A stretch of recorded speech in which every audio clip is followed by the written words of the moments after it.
Okay, everyone, thank you so much for coming. We're going to go ahead and get started. I will call this meeting to order at 6:02 p.m. This is a regular meeting of the Isla Vista Community Services District. I'd like to announce that this meeting is being recorded. Jonathan, can you call the roll? Director Brent? Here. Director Geis? Here. Director Bertrand? Here. Director Freeman? Here. Director Hedges? Here. Director Nguyen? Here. Director Phillips? Before we begin, we would like to acknowledge the Chumash people, who are the traditional custodians of this land. We pay our respects to the Chumash elders, past, present, and future, who call this place Anaskoyo, the land that Isla Vista sits upon, their home. We are proud to continue their tradition of coming together and growing as a community. We thank the Chumash community for their stewardship and support, and we look forward to strengthening our ties as we continue our relationship of mutual respect and understanding.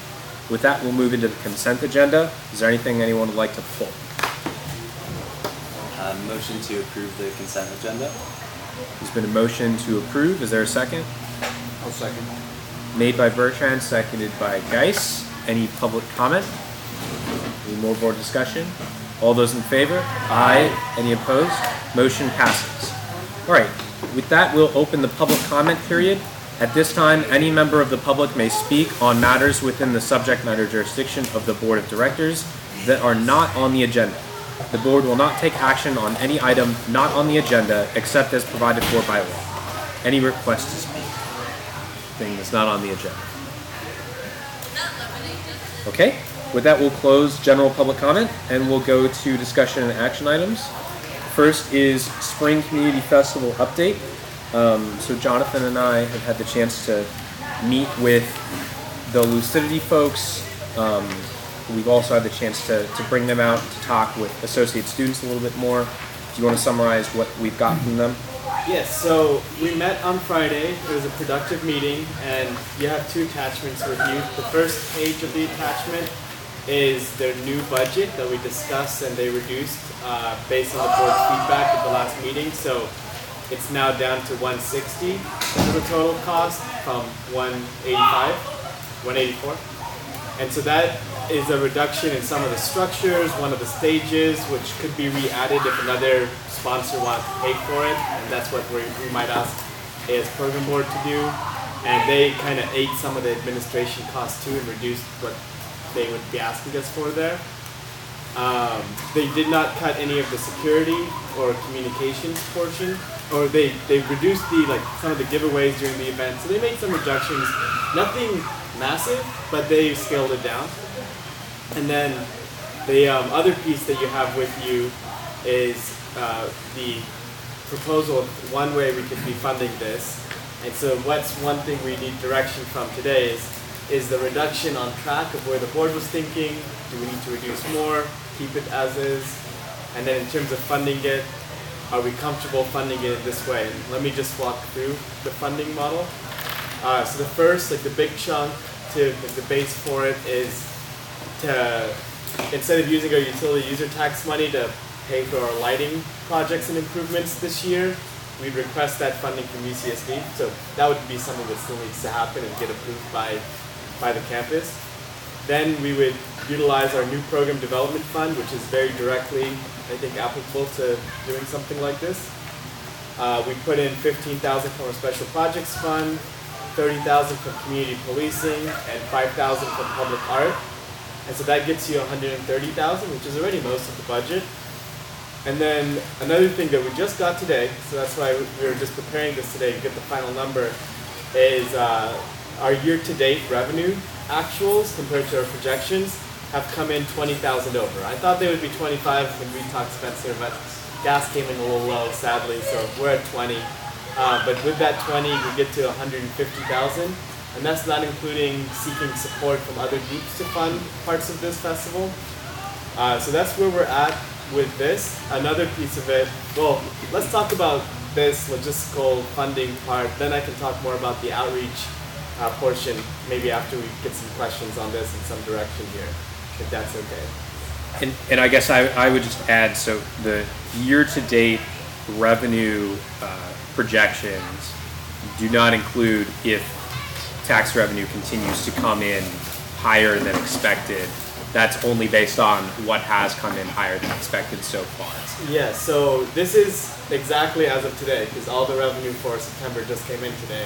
And so that's, if you follow the trends that we've been getting this year, which again, remember that the revenue we had for basically July through December was all projections, because we didn't have any last year, or not much last year during this period.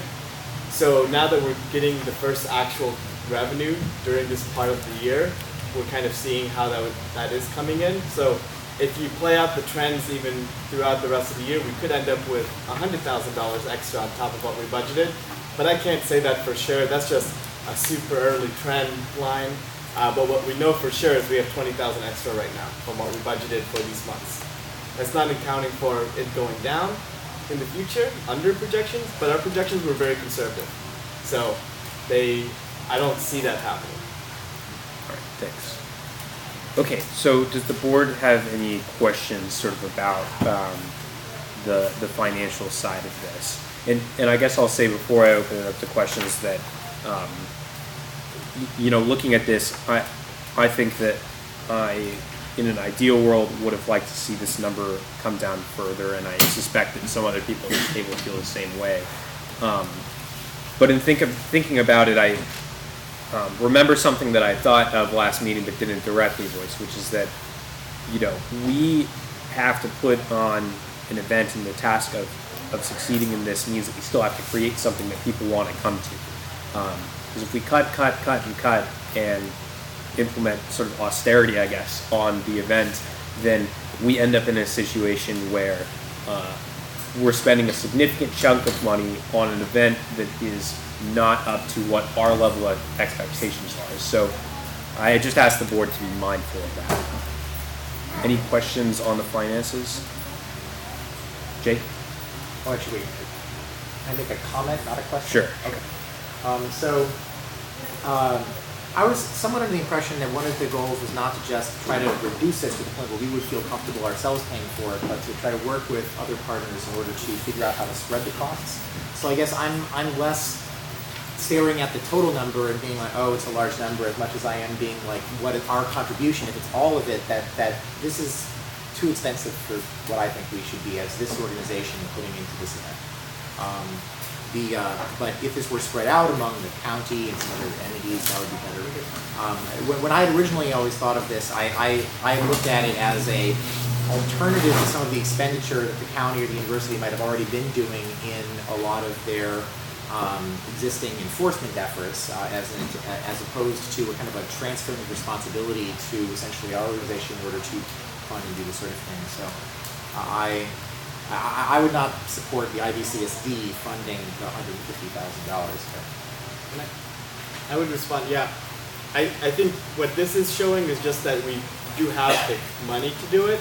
I think there is still a desire to seek other funding sources, but this is just showing if we had to pay for all of it, we signed a contract, and we'd have to sign the contract sooner rather than later, and it's we couldn't get sponsorships in the last 10 days, but I think it's the intention to. So it is a hard balancing act of saying, we have to sign the contract, but we also need to find other funding sources. But that's something I'm committed to working on, continue, and I think Lucidity still is committed to that too. So we still have some time as we develop this to continue looking at other sources. But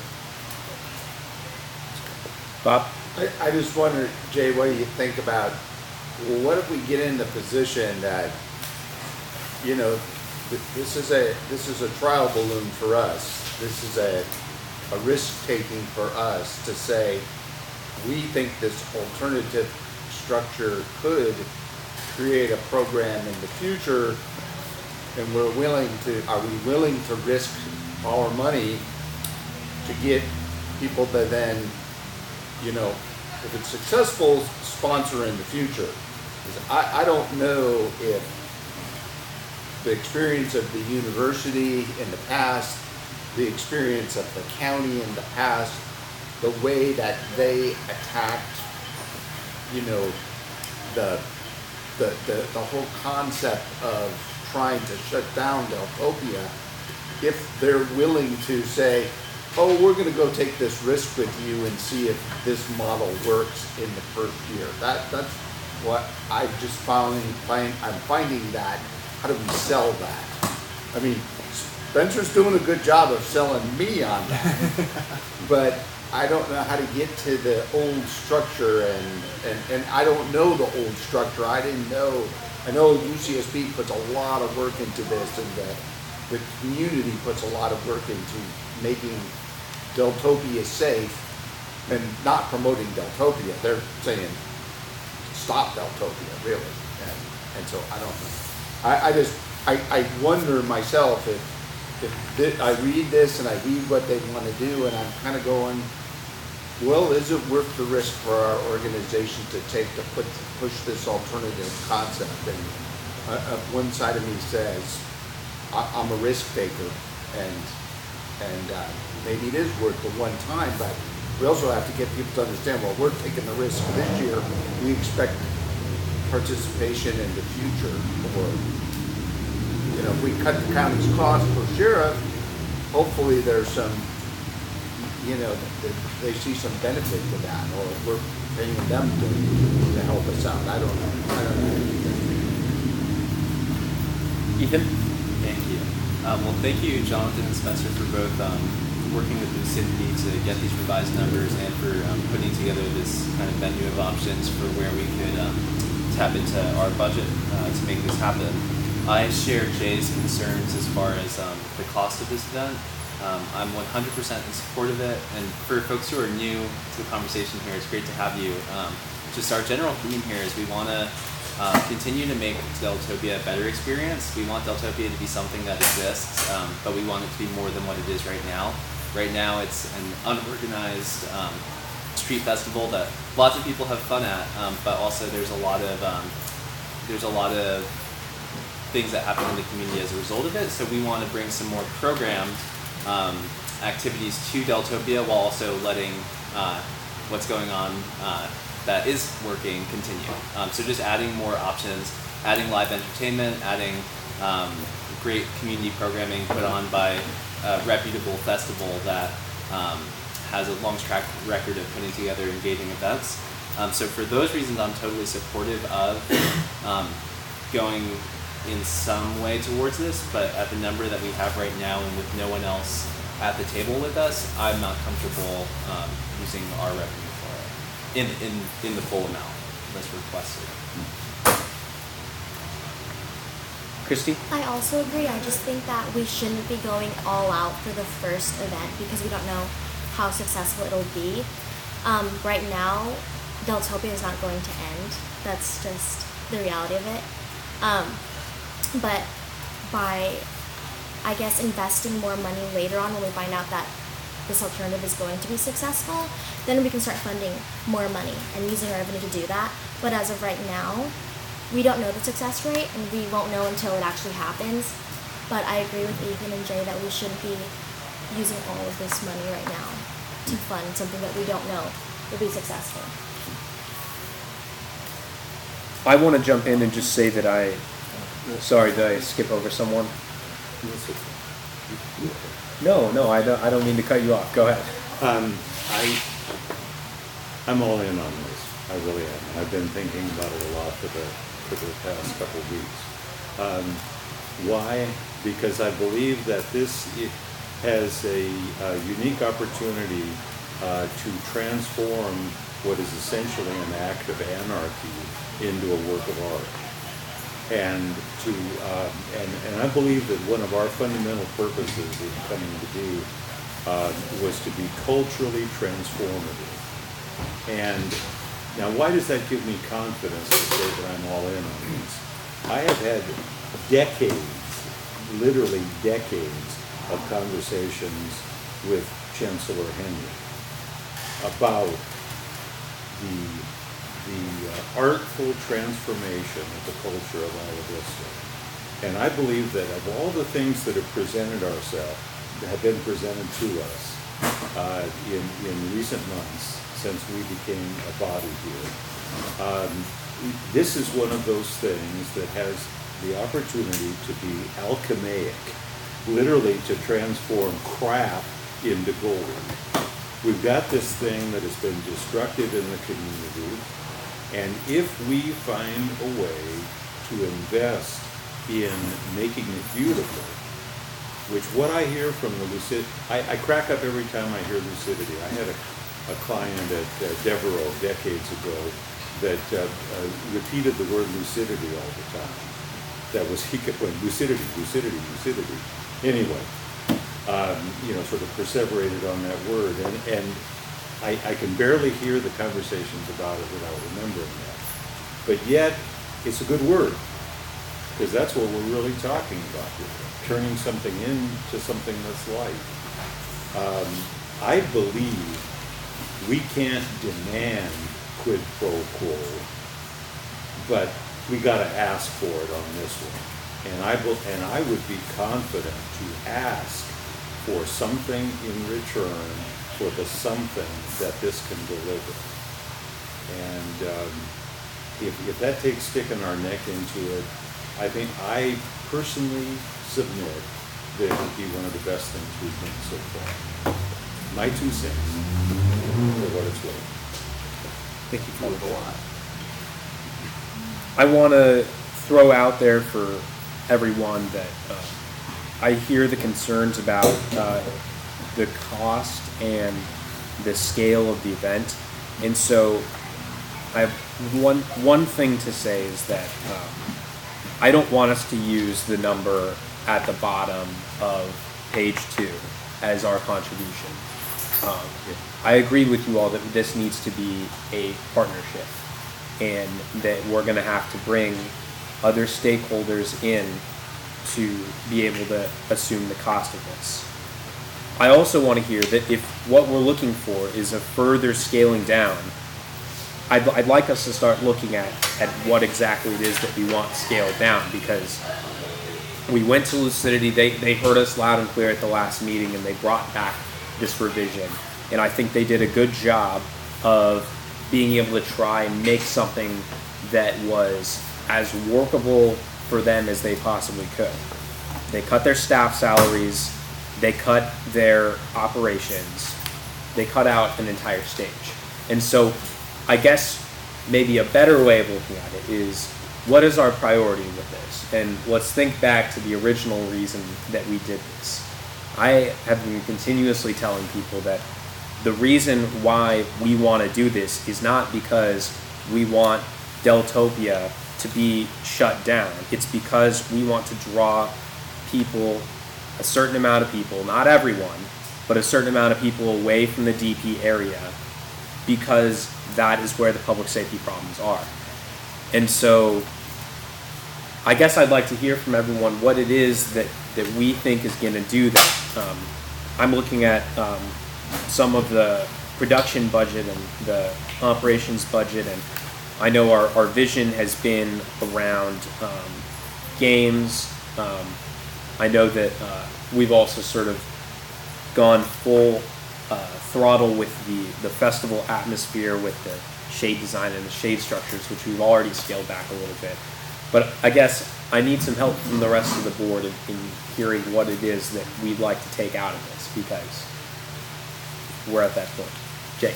So I don't think my comment, I don't think Ethan's comment either was about the size of the event, but about the cost sharing potential. It was the idea that, I don't look at that bottom number myself and think that is an unreasonable number for the thing that's trying to be accomplished. I just think it might be an unreasonable number for us to fund all of. But I'm also very much moved by the comments from John. Is that how you would characterize your comment? I agree with a lot of what you said, but I would say,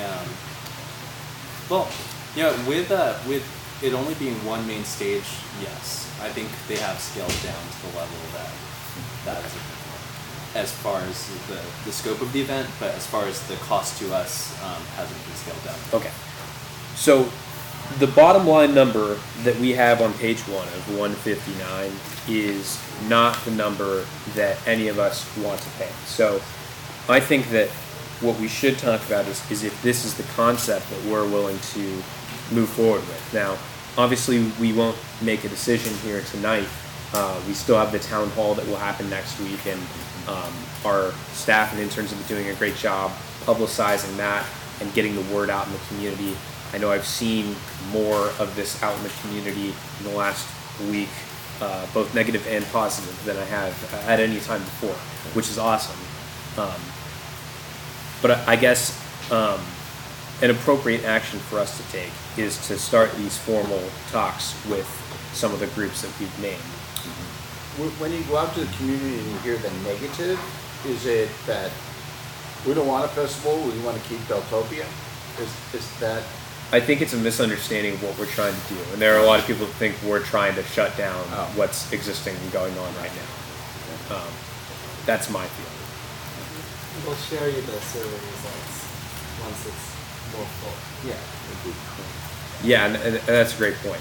We had some very positive feedback on the survey, some negative feedback as well, but really the thing that I think were most struck by about the survey was that it was very similar to the survey that we did in the past regarding large events in Isla Vista, where the main concern was a police state atmosphere by law enforcement and a heavy law enforcement presence. And so that's always been our goal as well, is to try to bring some of that down. So I think we're in a good place as far as that go, and I'm looking forward to having the town hall and hearing directly from people. Okay. So with that, I want to open up public comment on this item. Anyone have any requests to speak? Mark? I have a lot of comments, and I recognize that this isn't the town hall itself, so I'm gonna choose wisely here. I haven't been at meetings for a while, so maybe I'm not up to date on things. But is there an established win? What is a win for this event? Is it a certain number of people? Is it a certain less minors in possessions than the past? Is it a certain number of less people on Del Playa? Is it a certain less drug arrests than usual? I think if this event goes forward, there should be an objective indicator of what a win is, so that come post-event, if it does happen, it could be determined objectively rather than by the feel of everyone involved whether this was a success or not. And I don't know if there has been that established standard yet. And also establishing a standard to determine the standard is probably important too. That's my first comment. My second comment is I don't know where this event is going to be, but assuming it's in some sort of park, there is the amount of people stepping on grass will kill grass, and that needs to be replaced. And I don't know if that's accounted for in the budget. I just don't know. And then just the general infrastructure toll of people, especially regarding sanitation, because people will maybe choose not to use official sanitation areas, and what is the toll of that? And then I guess the last thing I'll mention is I've seen some of the negative talk on Facebook. I'm not saying there hasn't been positive, but I've seen some of the negative that Spencer mentioned, and I would worry about a lot of effort and time being put into this event only for it to be socially, on a sociological level, caricatured as a killing of Deltopia and then be an utter failure. And I know it's not that, but I kind of think back to, on UCSB campus politics wise, the new Sen. It was a pretty good idea for doing a new USEN by the former AS President Hugh Lei. There were some issues with it, but it became caricaturized on our campus as everything wrong with UC Santa Barbara, everything wrong with student government, everything wrong with why my grades were bad. It became a caricature of the thing itself. And if all this talk about this being a killing of Deltopia continues, then this event might be a failure. That concludes my comments. Thank you, Mark. Are there any other requests to speak on this item? Okay, so I'll close public comment for this. Thanks, Mark, for your comments. And I'll just say that I think all of us up here agree that the biggest thing that students know is wrong right now is that these large events come with a complete shutdown of our community and a police state atmosphere. And I think that I keep having to remind people, no matter where it is that I go, because it's very easy for people to let's look into this frame of reference that the situation right now is not good. It's fun, it has its benefits, but there's a lot of problems with it, and so I think everyone on the board agrees that we want to be additive and not subtractive to the good. I agree with that, and I think that's a great question, Lynn. I would agree on one of the things you said as far as fewer drug transports, fewer arrests. I think those are very important. Also, attendance will be important. We haven't really set that number, but just having an expectation and having a marketing plan to achieve that while also keeping it local, which is kind of hard to balance that, but essential. But also just that when we do conduct surveys afterward and look for community feedback, that people had a good time, whether they were at the event or whether they were in the surrounding area, they had a good time. And that our partners, whether it's UCSB, the county, City of Goleta, Associated Students, other regional stakeholders, the Park District, that they see that this was something more positive than it's been in the past. That'll be important for me, just as far as our collective community and moving forward with this festival. Thank you. Bob? Just me driving in today, I had a realization when all the fences were up going, oh, forgot it's Halloween. You know, and you see that what somebody says is a police state, all of a sudden, that's not a police state, those are safety fences put there for a reason. That was our solution before, and it's too bad that, well, they could be viewed as a good thing if it keeps people, you know, crossing the street wrong, but most people look at it as the cage is going up probably, and you get that, I got that feeling when I came through the thing saying, how can we make this better? But that was just a feeling from somebody driving into the community, so, for me. Any other comment on this from the board?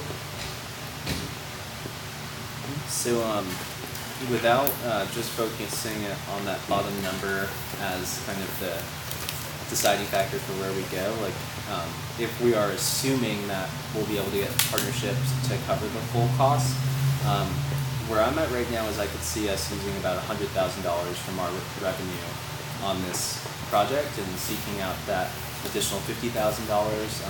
If we could get even more partnership from organizations like the Park District, Associated Students, the university, that would be awesome. But $100,000 from our budget is kind of the ballpark in my mind. All right.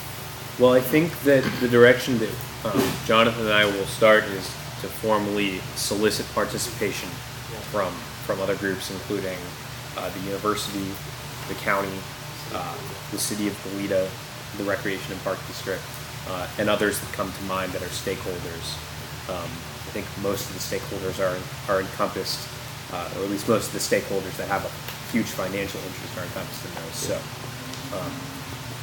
we will report back how that goes. Can I just add, everybody continues to not mention City College. That's a great point.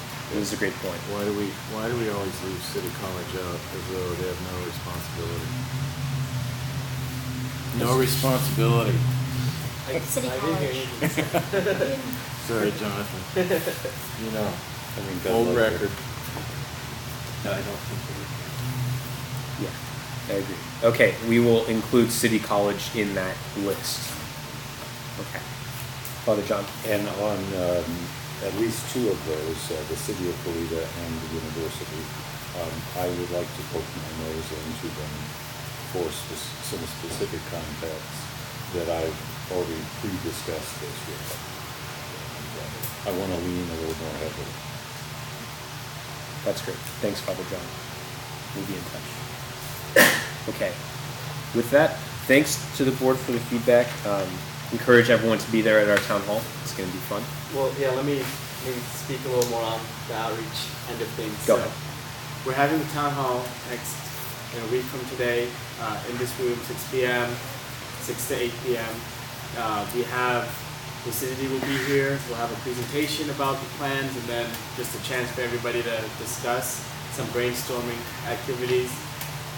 Lucidity has created a survey, and they have been promoting it with Facebook ads, and our interns have taken the lead on getting it to the crevices of Facebook of where they can reach people, and then going and organizing volunteers to knock door to door in Isla Vista to ask people to fill out the survey. So they've been working pretty hard at that, and it's been going well. We've got 241 responses so far, and so we're going canvassing tomorrow evening again. So if anyone wants to also go directly door to door, and anytime you want, we can have the flyers ready for you if you want to go out there and talk to the constituents. Is there any way they can send that survey into the email and then send it to people? Or like post it on the Facebook or send it It through is. email? It's posted on the Facebook. They post it on Free and For Sale. We've been trying to do a university announcement, but we're not getting. No one's. We need a sponsor at the university to do it for us, and no one's been biting. So. I know I've been targeted with their Facebook advertisements, so I got a flyer at my door. And that was the way I'm. that's good. Yeah, they've been out there. They've been out there talking to people. Bob? Can I just ask, when Deltopia happens, is it the whole length of Deltopia that the party goes on?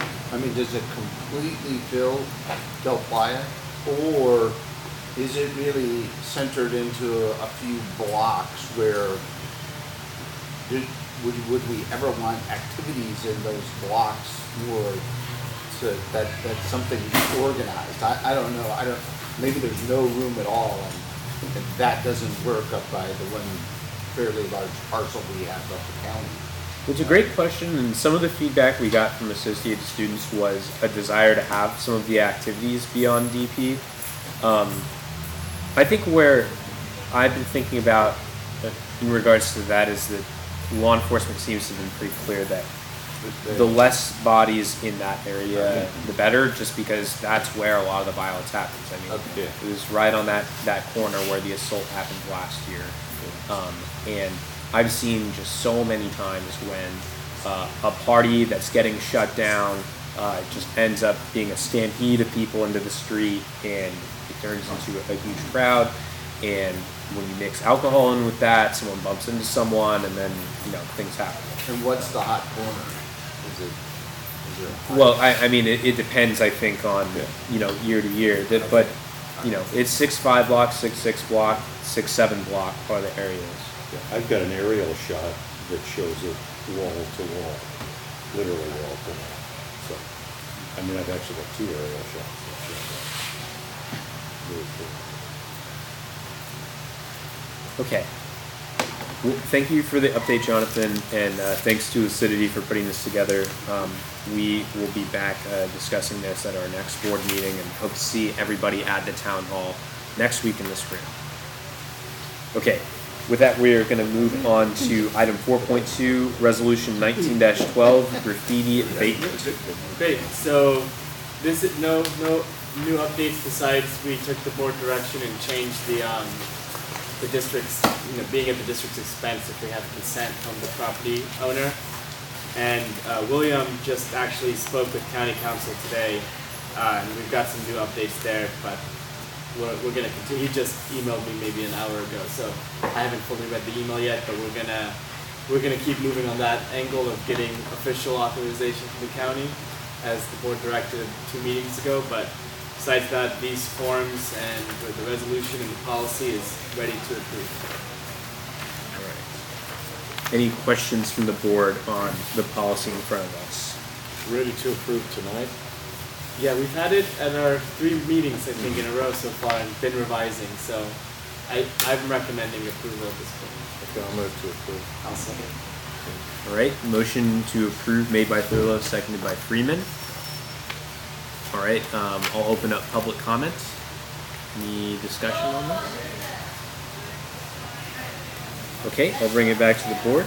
I want to thank staff for the work on this. I think it is in really great shape, and I think it's a big, kudos to the board where we had this moment at the last meeting where we were told, well, the property owners say that they would do the voluntary consent form if they didn't have to pay for it. And I think the natural response by a government agency would be to say, no, that's ridiculous. You pay for it yourself. But I think it was a good move for us to go ahead and do that out of the understanding that the cost of compliance and forcing people to comply would be more than if we just did everything voluntarily. So I'm glad that we made that change. And I'm excited to see the enrollment that we have in the voluntary graffiti abatement program, and excited for phase 2. Any other board discussion on this? If there's graffiti on the sidewalks within the parks, does the parks take care of that graffiti, or do we now take care of that graffiti? Pretty sure it does. They've requested that we just let them know. Oh, well, you know, I just walked down this street and went through that little loop in the park that has graffiti all over. I walked through the park, and all their parkways out here have graffiti on it, so, I mean, I didn't walk very far. I'll make sure, I'll ask Ron to do a lap to Yeah, okay. get those and we can send them to everybody. Okay. Any other public comment on graffiti abatement? Yes, in the back. Question about what graffiti removal approaches you're planning to use. You're gonna have anything, you're gonna access anything sophisticated like soda blasting? Nothing like that. We're just following IVRPD's lead for what they were using when they were doing it, and they were using sustainable products that weren't too harsh on the environment. So I think we're just following their guidebook. I have an additional concern around graffiti abatement, and that is there's one kind of renegade vigilante graffiti abater who just uses indiscriminate colors, and often, in my eye, they look even worse than the graffiti. I wonder if there's anything we could do to moderate or up her skill level. I don't know who that is. Speaking of Ms. Brown, I would encourage her to report on our app, and if you, or let her speak with me, and we'll. okay. Yeah, the app is the best way to report it. She doesn't need to do it herself. We've got, her taxes are paying for them to get removed. Okay, thank you. Thank you. Okay. Any other board comment? All right, with that, we've got a resolution. Jonathan, can you call the roll for the vote? Yes. Director Brandt. Aye. Director Hedges. Aye. Director Freeman. Aye. Director Bertrand. Aye. Director Nguyen. Aye. Director Geis. Aye. Director Thurlow. Aye. All right. Thanks for your hard work on this. We will move on to item 4.3, the Isla Vista Community Center update. Cool. So I have some updates on the more physical renovation and contract side of things, but we did have an amazing reception, ribbon cutting. Diana, if you want to speak on that. And yeah, let's give it a big round of applause. I just want to say thank you to you, Polina, our interns, everyone who organized the reception. It was such a great event, such a great day, and really felt to me like a new beginning. And I loved every part of it. So. Thank you so much. So, just by way of introduction, my name is Diana Collins-Puente. I'm the director of the Isla Vista Community Center. We had a ribbon cutting and reception this last weekend on October 12th. Which was really just a great opportunity. And I want to thank the Isla Vista Community Services District, the County of Santa Barbara, as well as IVU Projects for co-hosting that event. I think we had probably between 100 to 120 people that were there. It was hard to keep count because it was a lot of moving pieces. But definitely it was a very full house with a lot of energy and excitement about this new space that's available to the community. I think it was really just amazing to have had the opportunity to actually open the doors together and to kind of walk into that space and begin to imagine in a more physical way what can actually happen.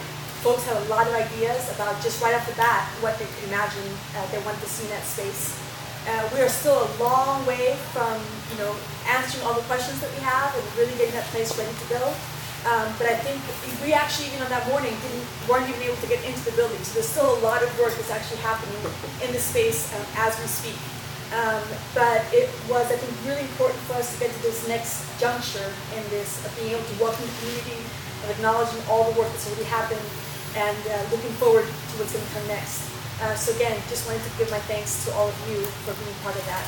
It was really great to see all these faces.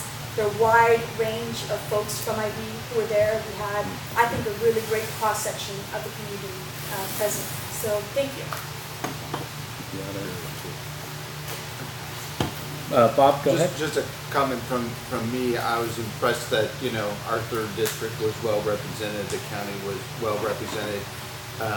I got to meet Chancellor Yang for the first time and his wife, and I thought that was really impressive to me that he took the time to come there on that Saturday afternoon. So that was said that the top of the organizations in UCSB and the county are looking forward to the success of the community. So it's always nice to see. Any other board discussion on this? Are there any other updates that you wanted to go through? One more thing. We'll have an update for you in the budget, but we did go well under the 4,000 that was granted by the IVCSD. So we'll have some numbers for you soon. So November 12th is the new magic date of when it's supposed to open. Joseph, the facilities maintenance manager, really pressed hard that was going to be the day, November 12th, and we met with him today. So and we can look forward to that as that's the day of our next board meeting. I'm not sure if we'd be able to have it in there. We can figure that out, but that is the day it's supposed to open. Wait, and just to confirm, community room or community center? Community center. I was going to get to the Wow. community room.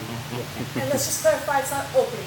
Yeah. We're just going to be done with the renovations Yes. and we'll have access to the building. Yes, that's when the building becomes usable for us to then start doing, it'll take some time to also ramp up the activities that happen in there, but that's the date when the county won't need to be involved anymore in the repairs and maintenance of the building. Well, future maintenance, just the current issues that will be resolved. And then Spencer and Bob and I had a good conversation, Supervisor Hartman, last week about our contract and ownership concerns, and the project manager that was 2 weeks ago. Time's been flying. The project manager, we have a new project manager for the project now because the person formerly working on this contract has left the county. And so she is out of town until today, but I got a call from her and we're gonna start working to set up the meeting with the heads of general services. This is brand new information, so we're hoping we can get this done before November 12th, but we have now 3 weeks. I think we will be able to. That's where we're going to put a lot of our energy. This and Deltopia are the big priorities to get figured out in the next couple of weeks. So that's where we're at there. We're going to just get back to the contract negotiations, which, as you know, have been on ice since the discovery of the mold, and they said let's put this on pause for now. So, but we've got the board direction from the meeting on what that contract should look like, and we're ready to go and negotiate that to bring back on November 12th. And so that's on the community center itself. On the community room, that's looking to be November 15th, maybe, because today we were told that the kitchen cabinets might need some more time to get rebuilt. They're building out a whole new situation there, so we asked, can we at least just start using it again, and then we can take off time while you're building the cabinets, just so we can get back in there. But we won't be there for our next meeting because that's November 15th and we're the 12th. But they are going to be looking at different options for that kitchen area, for how it's going to look. I think the options are cubbies or new countertop and storage. So we're working that out. We're meeting tomorrow, Deanna and Paulina and Deborah and I, to kind of figure out where we want to go there. But there is an option of a new floor as well, the non-carpet side of the floor. We can pick a new color and a new texture. So and it's being covered by the insurance, and I wanted to make that clear today that the county is not paying for the renovations to the community room, or it's not a renovation, it's the repairs. The insurance is covering it, which is great. That's why there's insurance. But I wanted to make that note that it's not coming out of the general fund for the county, it's coming out of their insurance for the room. So we're picking floor plans and new arrangements, and that's a little fun because we can just upgrade the room slightly with no cost to us. Wait, pause. So that's our insurance or the county's? Counties. Okay, just making County sure. insurance, yes. I was going to say, Yeah, I don't think not that's our what our insurance, agreement don't is. Okay. But that's cool. That's actually the first time I've heard the floor plan change a little bit. We're just hearing these. This is all newer information rolling in. We have the book right here of the new floor options. So if you all want to take a look after, give your Would love input. to. Yeah. I just make a comment, everybody needs to realize insurance isn't for free. Yeah. And as the county makes claims against its insurer, their insurance premiums go up. So eventually, the county will pay for the damage. And then when we have to get insurance one day for We'll ownership, be this there will too. be part of the record of the Right. building's history, and Just as we grow, when they say insurance pays, you pay too. eventually. Yeah. So that's where we're at then. Okay. Jay?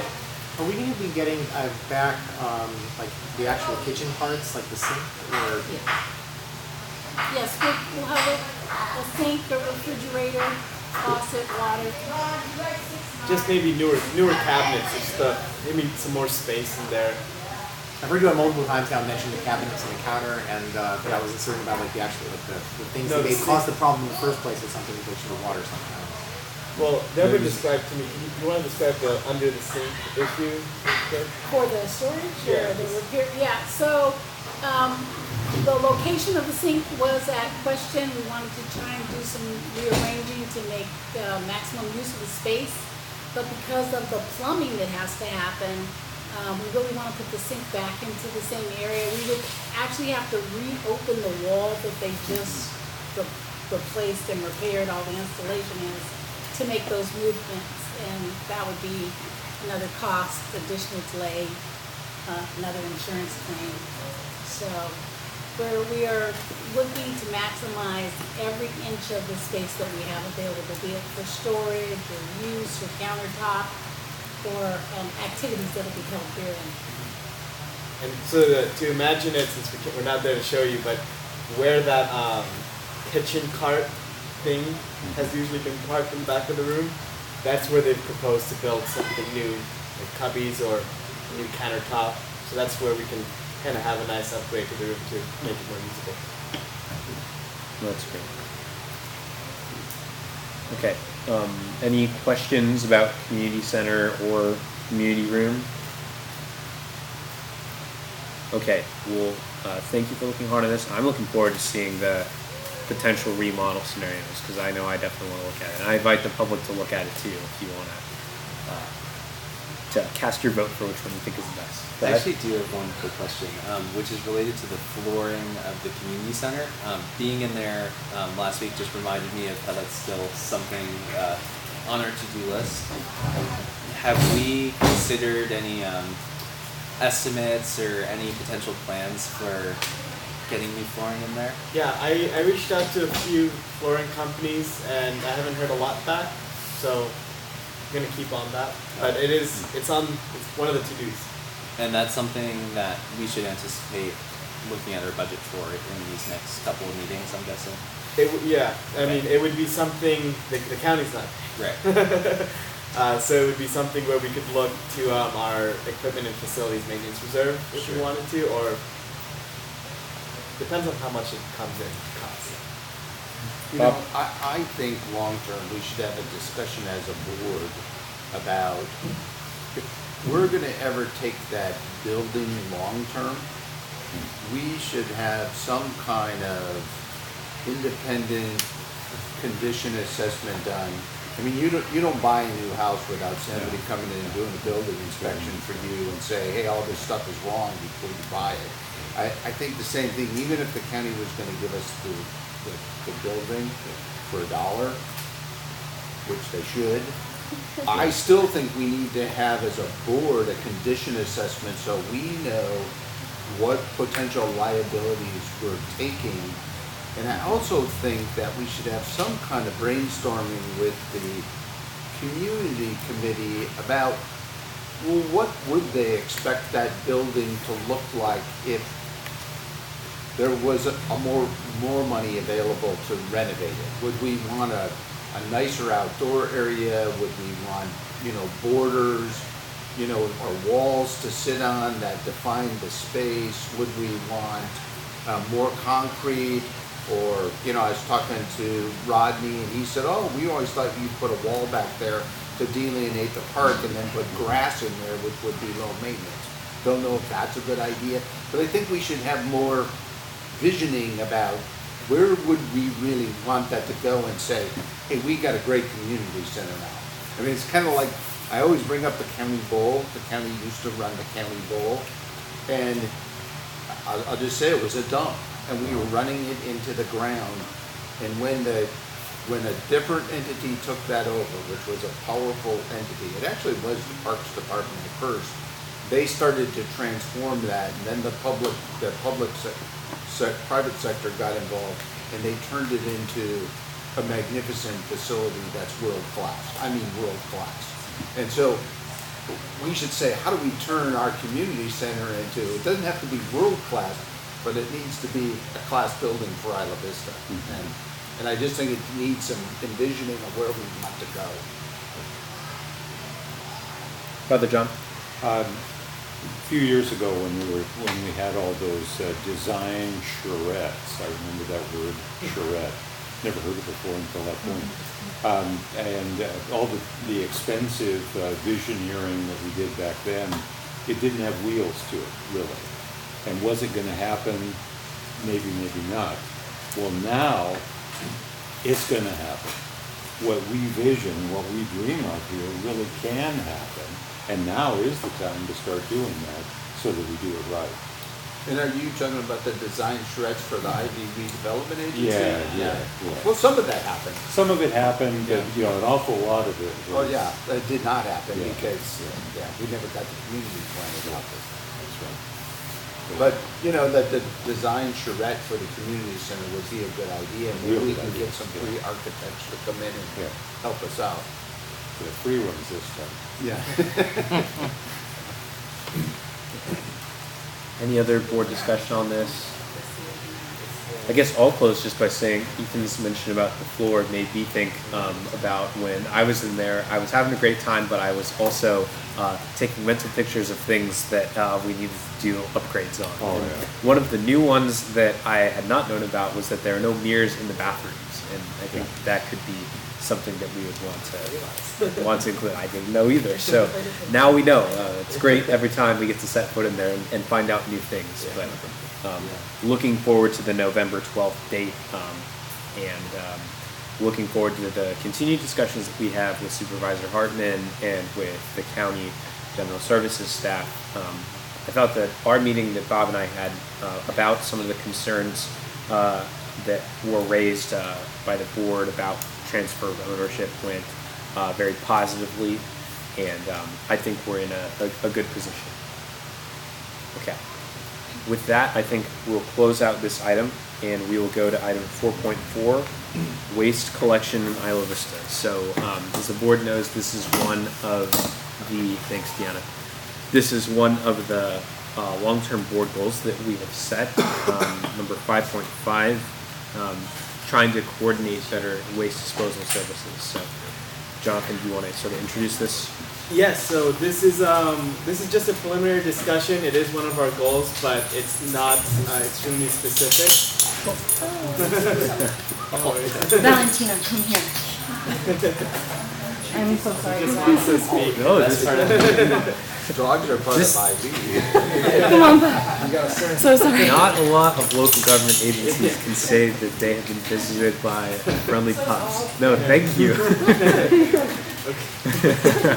Okay, go ahead. We've had a lot of scattered discussions and public comments on this issue, and it is one of our board goals for the long term and for this year. So I thought we would have this discussion, and we did have the opportunity during this meeting. We have some time today to kind of start coagulate what we're thinking and where the priorities for staff on this item should be, and we can get started on moving forward. And I know there's some folks here from the community and from the county who work on waste management, so I know that they are looking to say some things. So I think it'll be a good discussion, and it'll be good for us to know where we should go, because there's a lot of different options from move out to the receptacles on Pardal, so there's a lot to discuss. So with that, I feel like I'll open it up for public comment first. I know I have a lot of my comments about things that I'd like to see improved. most of them I think we've talked about beforehand as a board. But I'll just open it up for public comment on this item. In the very back and then to the front. I think this is a really fertile area for community transformation. It seems to me that there's an opportunity here to build an identity as a community that is deeply committed to sustainability and social justice. I think the Green New Deal could be an inspiration to us, and we could set a name to really embody a zero waste ideal. I think there's opportunities. I want to applaud all the actors that have made progress in this area over the years, particularly Santa Barbara County and Breda, and Marburg, and I made a list of interested parties and organizations. So far it's at 30 different players. And so I want to urge the district to question this intensively. Because I think there's opportunities for job creation, for skill building, for definitely waste reduction and diversion, and for a new way of thinking about it. In the field of permaculture, they talk about stacking functions, where you take one action but it serves many different purposes. So I just did a quick list of different dimensions of this conversation. It could include green waste, compost, litter, runoff, furniture, lumber, appliances, scrap metal, landfill, toxic waste, electronic waste, recycling, reuse, and I'm sure many others. So I'll stop there, but I think this could be a real transformative move for the district and the community. Thank you for that comment, and I'll go over to you. In Isla Vista, we have an opportunity that we aren't addressing in that a lot of our residents actually make a living off of cans. And we're losing out on as much as up to 50% of the can flow in Isla Vista by throwing perfectly good recyclables straight into the trash. And these are being collected by Marburg, and otherwise they're just being taken out of the community. So my partner and I, this is Garrett Perry, I'm Will Howard, we came up with a proposal in John Ferrand's, one of John Ferrand's environmental science classes at the university to really bridge that gap. And it's a low budget, easy, sustainable solution that we took inspiration from a project in Copenhagen that in 1 year, by creating an attachment onto existing trash cans, they increased the amount of recycled in a community by 50%, the amount of deposits collected. And I met a guy named Sibo, one of our residents here in Isla Vista, who told me that he's collecting up to a couple $100s in cans a week and making a living off of that. And if we can keep 50% more cans in the system, that is significant. And that could be really good for our community in the long run. We have this following action plan that we developed that I urge you to consider and get insight on. I wanted this to be in the eyes of you, our community service development project. We've already submitted this to Isla Vista Parks and Rec. We talked to Nicholas Chavez and your own Jonathan Abood. This is a very low budget project that we think could have significant impact as it is self-sustaining and relies on an already established community of actors who make money off of cans. Thank you. Thank you so much for that. And I'm silent because I'm looking over this intently. I really appreciate the fact that you guys are bringing this to us and that you have sort of a lot of your ducks in a row for the concept for it. And love to see like the energy that's coming from the classroom, like also being out into the community. So thank you guys. You're welcome. Go ahead. My name is Carlisle Johnson. I'm here from the Santa Barbara County Department of Public Works Resources and Waste Management Division here with Brad. And both of us have been working on Isla Vista trash issues for the last 15 years, including code enforcement, illegal litter abatement, that type of thing. Also the recycling contracts. Brad and I even 15 years ago worked on the outdoor furniture ordinance. So, yeah, that was 2006, that's quite a while ago. So we have a little bit of history. Also, Brad and I are originally from the area as well, so we've seen obviously go through a lot of changes. And mostly we just came to listen and also answer questions if people were curious about what types of services the county already provides.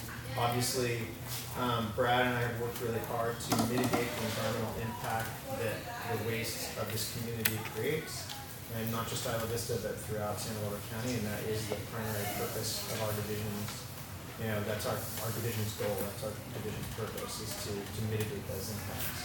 So that's about it, and I'd certainly like to hear more about this program, like as far as keeping cans into the system, because I'm curious what system that is that you're talking about as far as who's getting those cans. That is an issue as far as people picking through the trash, and this has been talked about a lot. It's the highest density population area in Santa Barbara County by far, and technically that's illegal. It's not something that the Sheriff's Department has ever taken interest in enforcing. It's not something we've ever enforced. But as soon as the trash is put into a receptacle, it's the property of Marburg, and only owners of the trash who put it there can go back and get it. So I'd be interested to hear more about that. And then also there's the problem of a lot of recycling centers and buyback centers being closing throughout the state and even in Santa Barbara County. So few and fewer places to go to send out Okay, so thank you, Carlisle, for coming today, and thank you, Brad, as well. I think we've got a couple of questions, but I just want to start off by clarifying. So the recycling buyback that Marburg engages in right now, what does that look like? Can you give us a little bit of an overview of that? Because I think a lot of us are familiar with the fact that there has been the shift since China isn't taking in as much. So the buyback centers themselves aren't dependent on what's going on in China. Those are dependent on California redemption value funds. And the state has made a decision to spend those funds in a certain way, and that has resulted in a lot of these centers closing down statewide. Most of them are closing because there's not any money. Most of the value of cans and bottles comes from CRV. It does not come from its scrap value. It is value purchased by a third world or developing economy. And in the case of aluminum, most of that material stays even in California, just made into aluminum cans. So we're not dependent on foreign markets for that. For HDPE, we are dependent on foreign markets. That's plastic number 2, for plastic number 1, water bottles. That's also recycled here in the state of California. So that's a separate issue. Marburg is required to maintain David's Place and their buyback center for franchise agreement purposes with not just the county but also the cities of Santa Barbara and Goleta. So currently they're required to maintain David Love Place as a buyback center, and that has no plans to change. And it wouldn't just be a single decision or a single group. That would be all of the jurisdictions that hire Marburg to pick up their waste would have to sign off on that. So right now they don't have a choice, they have to keep it open. If they are going to lose a ton of money, they could ask for a rate increase to help subsidize that facility, but the facility itself isn't going anywhere. Thank you. All right, I saw George had a question, and I see Father John, so I'll go to you, George. My question is, I date back to the good old BFI and Marburg days. Sure. And the idea that, BFI did a horrible job. And Marburg has done a pretty good job, both in terms of their service as well as their community engagement.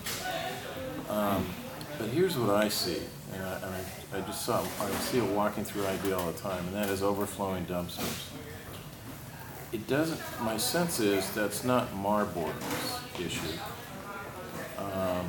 It's not like they don't want to come and pick them up. And suddenly I realized, well, if you have a dumpster behind an apartment and there's 40 people that are supposed to live in that apartment, and instead there's 80, then you're going to generate twice the garbage. And so how is the county working? I mean, and is that a landlord issue? or is that a county issue? And how do we address that? Because in my mind, that's one of the big issues right now is that we do not have a trash flow system that deals with the true number of residents that are here and the garbage they're creating. So can you tell me how that works? Yeah, we do. We obviously have that issue a lot, and we've had that issue historically. And to be fair, there's been an improvement throughout Isla Vista in that, and the ways, for example, the flyer looks today compared to the way it looked a decade ago is night and day. But I'm going to have Brad answer this question more specifically. Stan, if I don't answer all the questions, I got lost. But for the overflowing dumpster, that's what you're saying, walking down 18, you know, overflowing dumpster. Okay. IV is the only place in Santa Barbara County with a very specific law, and the law is this. You must have one trash can, 32 gallons per bedroom, picked up twice a week. That's it. Nowhere else has that. We get it once a week, or we don't even have to have it. You have to have it. So, once you get to 7 cans, that's too many cans, they're gonna get knocked down. Boom, you have to go to a dumpster. Now you have your dumpsters, and that's why you see dumpsters at 6,700 apply versus 40 trash cans. Dumpsters are ranging from 1.5 yards to 4 yards, and a 1.5 yard is equivalent to 9 3/4 trash can. So you have to start doing all the math of how many cans go in that dumpster. Right. Okay, so what's happening probably here is multiple things. One, there's not enough trash service for too many people, or they slip through the cracks, and that 2-yard dumpster should be empty twice a week, and it's only empty once a week. And who has that And that's- responsibility? Yeah. Who's responsible? I'll get to that. All right. I don't, but I'm getting there. Okay. And so the other possibility is you're talking about the recycle people going through the recycle cans. Well, they go through the trash cans too, and they throw stuff out of the trash cans, drive them crazy. But don't do anything about that. So that's a possibility of what you're seeing. The other thing is the cans across the street, because they only have 6, are full.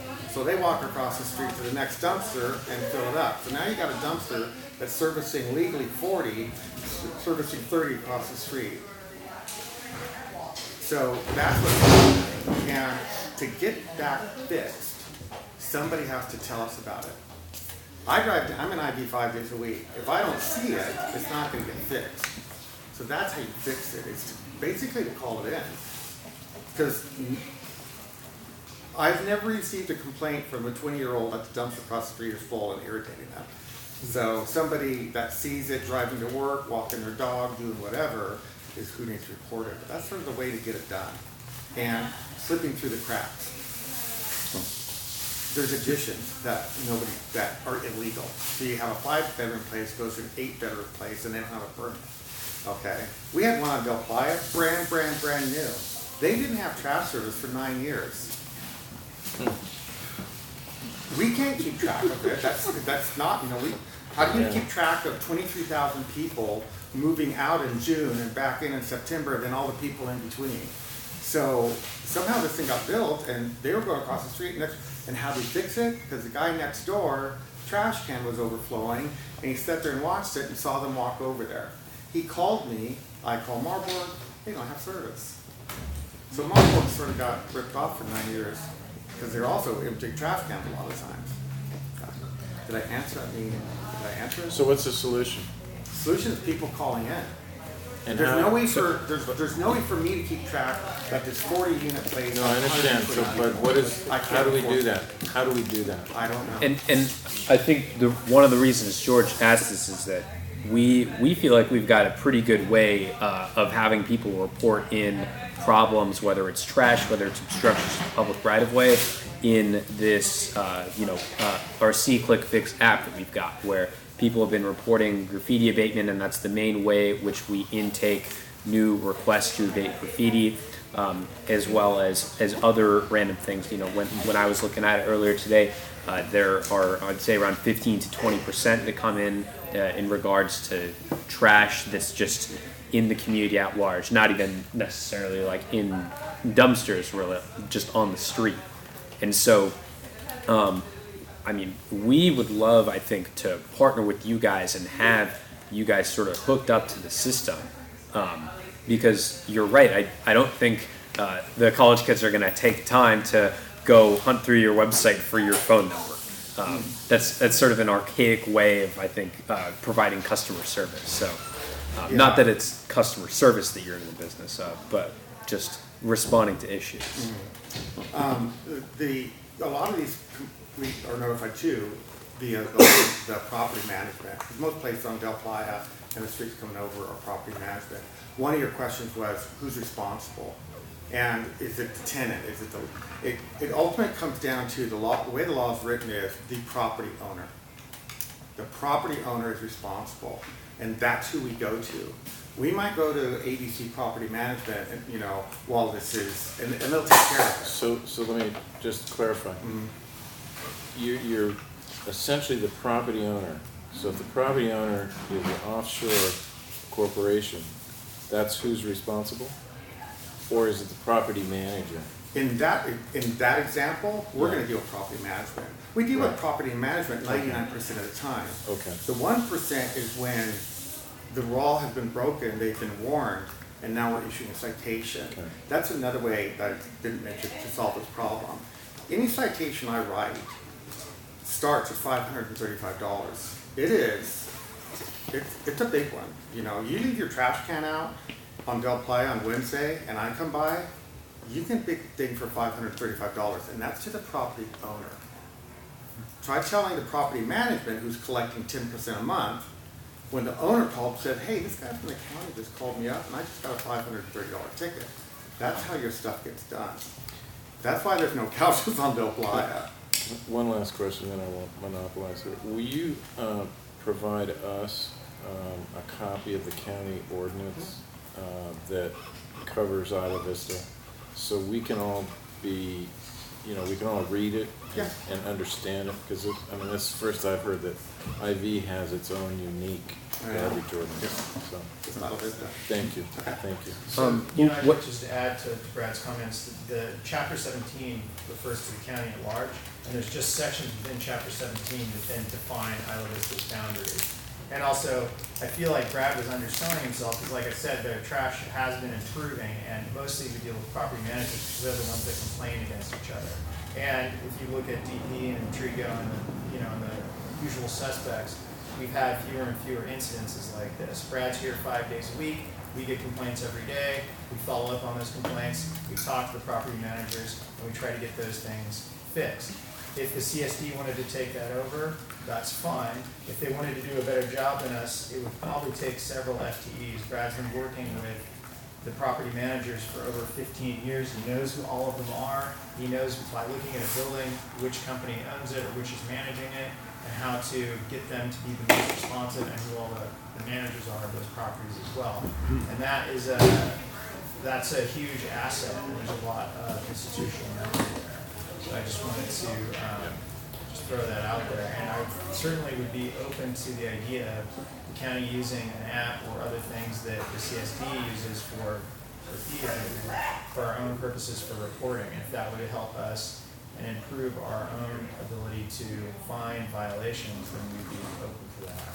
Excellent. And that is what we do. That's great to hear. Thank you for adding on to that, and thank you for providing some of the context about how the ordinances work.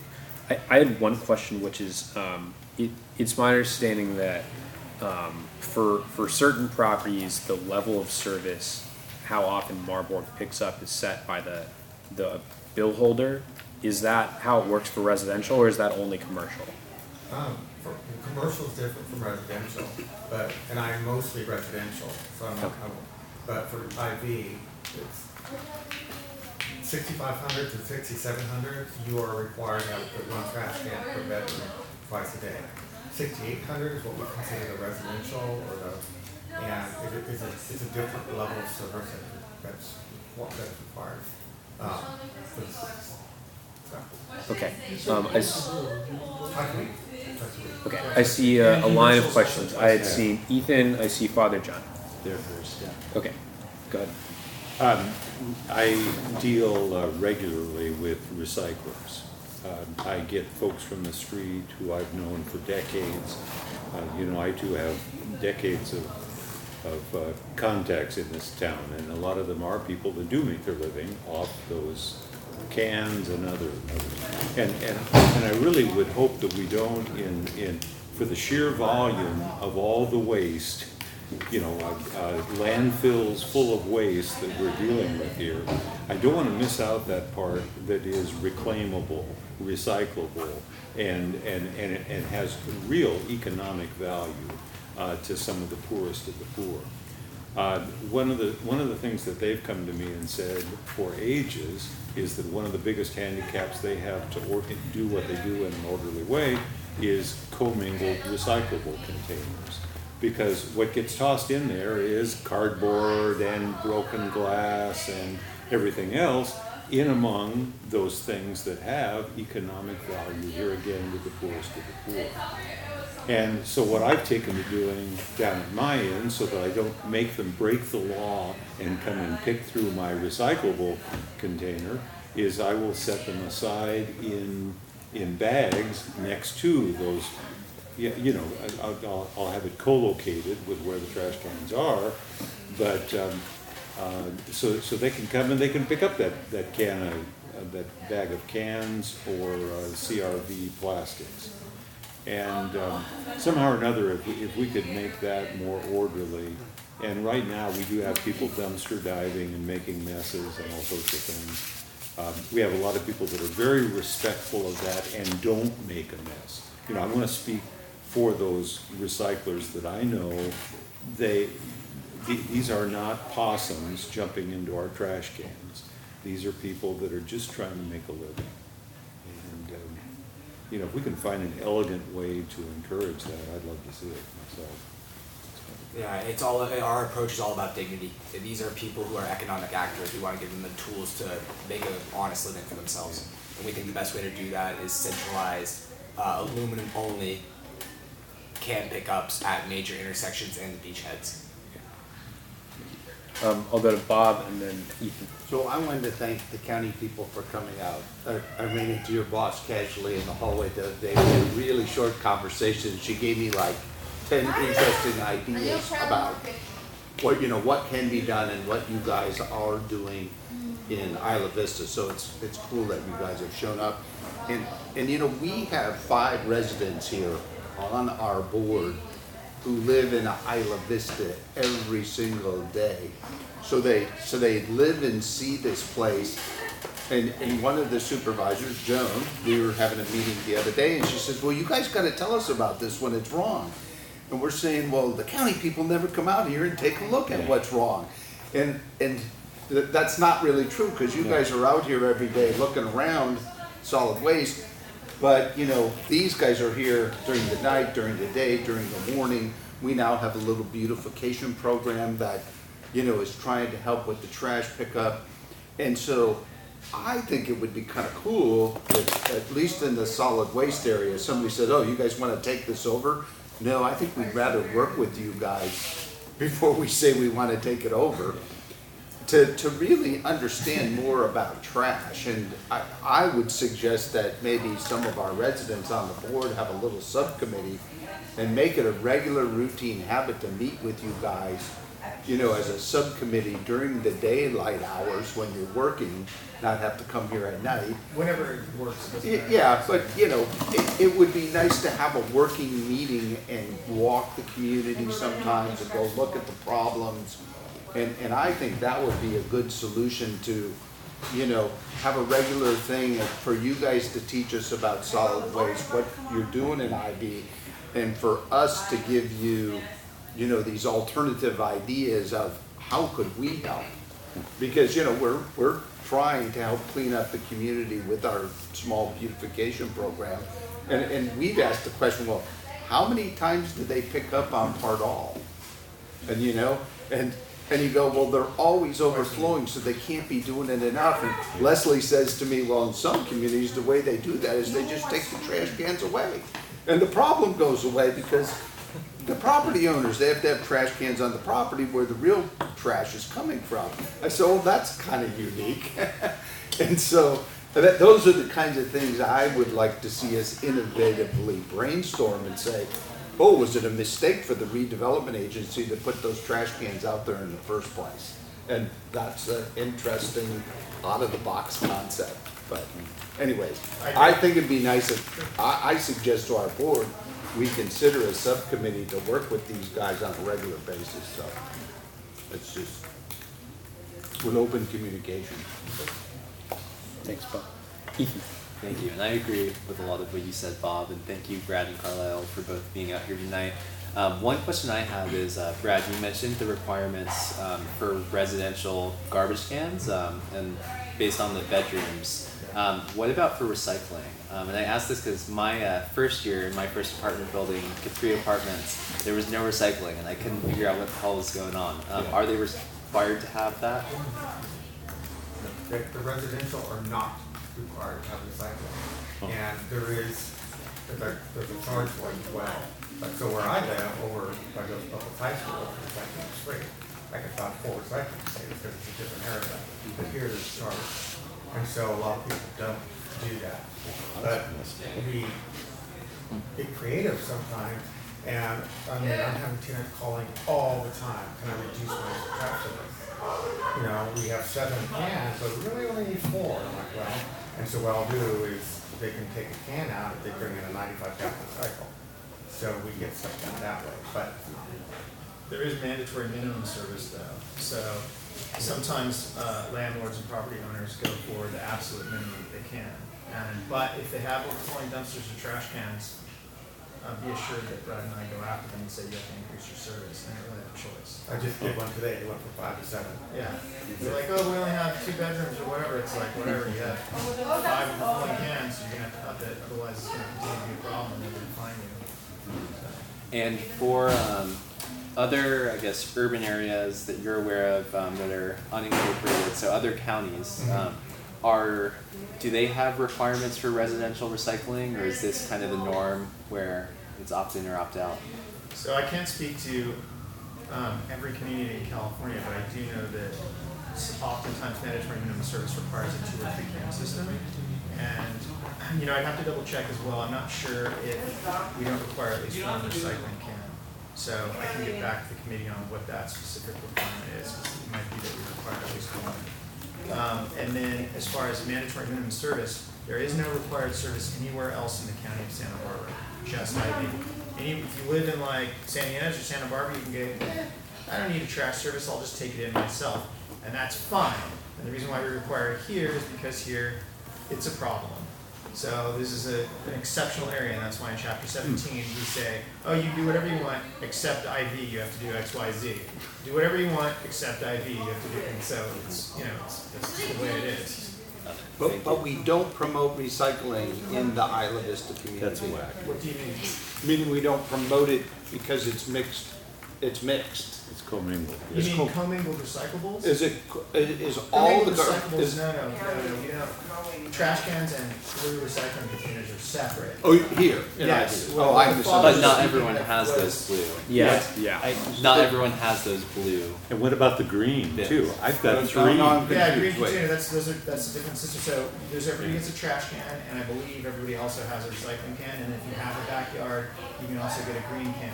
The blue can is commingled recyclables, and that's what the father was speaking about, was the fact that we mix all of our recyclables together. That's not unique to Santa Barbara. It's common throughout the state of California. And the reason why commingled recyclables are a thing throughout the state is because it increases participation dramatically. When you ask people to, there's a couple of reasons. One is it increases participation when you have multiple cans, like one thing for metals, one thing for glass, one thing for paper, you have much lower participation. The other problem is the cost of having separate trucks or separate crews come out and pick up those individual things increases the cost of your trash bill dramatically as well. If you put them all together and you have a machine that sorts it out, it's faster and it's more efficient and you have higher participation, so you have higher levels of recycling. That's why it's done that way. And that's what the commingled recycling problem is. And so in IV, is the community good at doing, not putting the trash into the recyclable cans and really You know, is it a good community for? Contamination? So, no. Isla Vista has really high levels of contamination compared to the rest of the county and other jurisdictions. And there's a lot of reasons for that. And also, we have much lower recycling because we have people that go through the blue bins and pull out bottles and cans and things of value. In lower population densities, you don't have scavengers going through and pulling that material out. So then that means that that material stays in the recycling bin. So if you compare like a suburban community or a less dense population, they're going to have much higher recycling rates because that means that I'm going to pick up 50 pounds of recyclables and 100 pounds of trash from this house. And if I compare that to IV, it's going to be more like 100 pounds of trash, 10 pounds of recyclables. So, and we're also having much higher levels of contamination. That could be from people going back and forth. It can just be from the fact that it's just Isla Vista and people just mix them together. But So as soon as your trash is filled up, you throw it. yeah, exactly. So there's a lot of causes for that. Any high density population areas, you're usually going to have higher levels of contamination. So it's not just IV. But so I would say compared to the rest of the county, no. IV's blue recycling bin program is poor. So. Thank you. One question I had before we continued on is you mentioned the 1 bedroom per 132 gallon can rule. Does that break out similarly once you get into the dumpsters? Yes, the dumpsters. So if you have a 12-bedroom apartment, say, then they can't have 12 cans. So maybe they have a 2-yard dumpster, they empty twice a week, and that's equivalent to that number of bedrooms. So if you have a 60 unit place with 2 bedrooms with 120, so you're going to need a 4-yard dumpster, say, emptied daily. So that's that, and there's trucks out here Monday through Saturday emptying that stuff. Okay.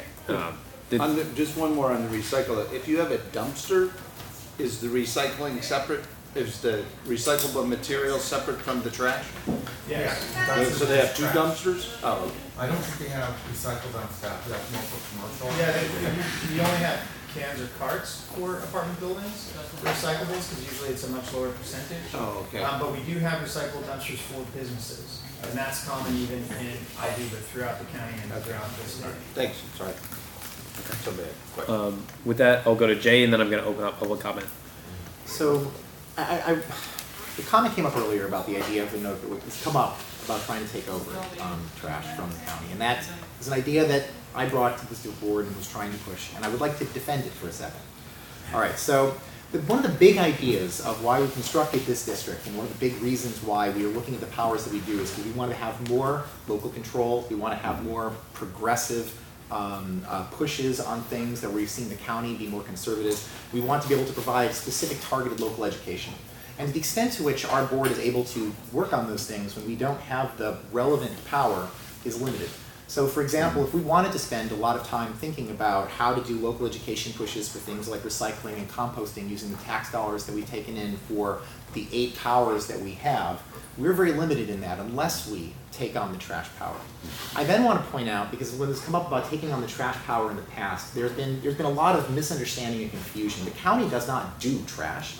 The county contracts with Marburg in order to do the vast majority of it. Now we do have people at the county who are looking at and think about those issues, but I guess I have some questions. First of all, I'm confused in some sense, because my understanding is that Tom Shiradeau is the person who's in charge of trash at the county. Is that no longer the case, or for Isla Vista specifically? Manages the franchise agreements with Marburg, so he is the person who managed that specific contract.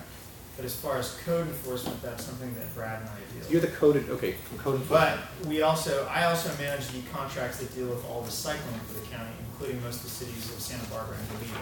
So Tom just does trash franchise, I do recycling franchise. The experience that I ended up having after trying to push on the idea of taking over trash was actually an overwhelming amount of support.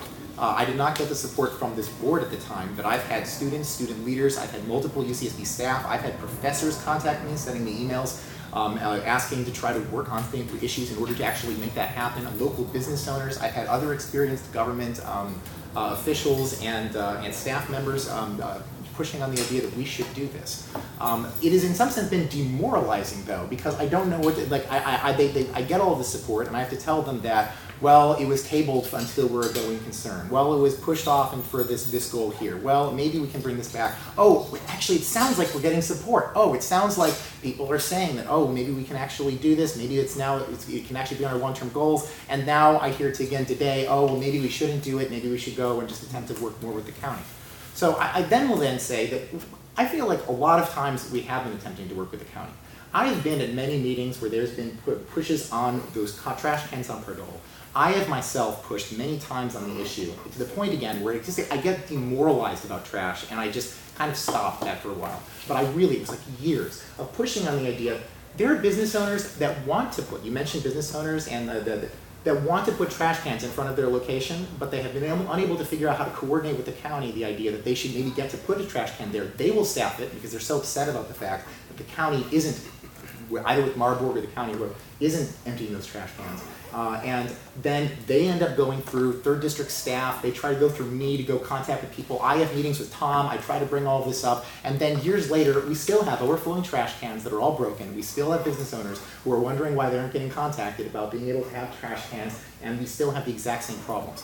Now, for what it's worth, sometimes it can be our fault. I mean, so one of the things that I brought to Tom and brought up as an issue is the idea that we should have trash cans around Isla Vista, not just on Pardal. We should have trash cans throughout the West End. We should have the ability for people who are wandering around, because this is largely a pedestrian corridor, all of Isla Vista. I mean, when I'm walking around, it's not like I'm just walking because I'm going to some quick destination or something. This is like an area, like a recreation area for being able to go on walks and things. And then you're carrying things. Where are you going to throw them away? I mean, so maybe you manage to throw it in somebody else's dumpster, leading to some of the problems that are of people who are like their dumpsters are getting reutilized. Maybe this is actually, you should think about this more progressively, but this is a common problem. The same way that we think about graffiti and we say to ourselves that, oh, other government agencies might say that this is up to the property owner at that individual location to figure out how to solve the problem, and we say that no, there's actually a common problem that's being caused because of a lack of trash cans around the Vista. Maybe that we should be paying for that. Maybe we should be paying for Marburg to be doing collections on that.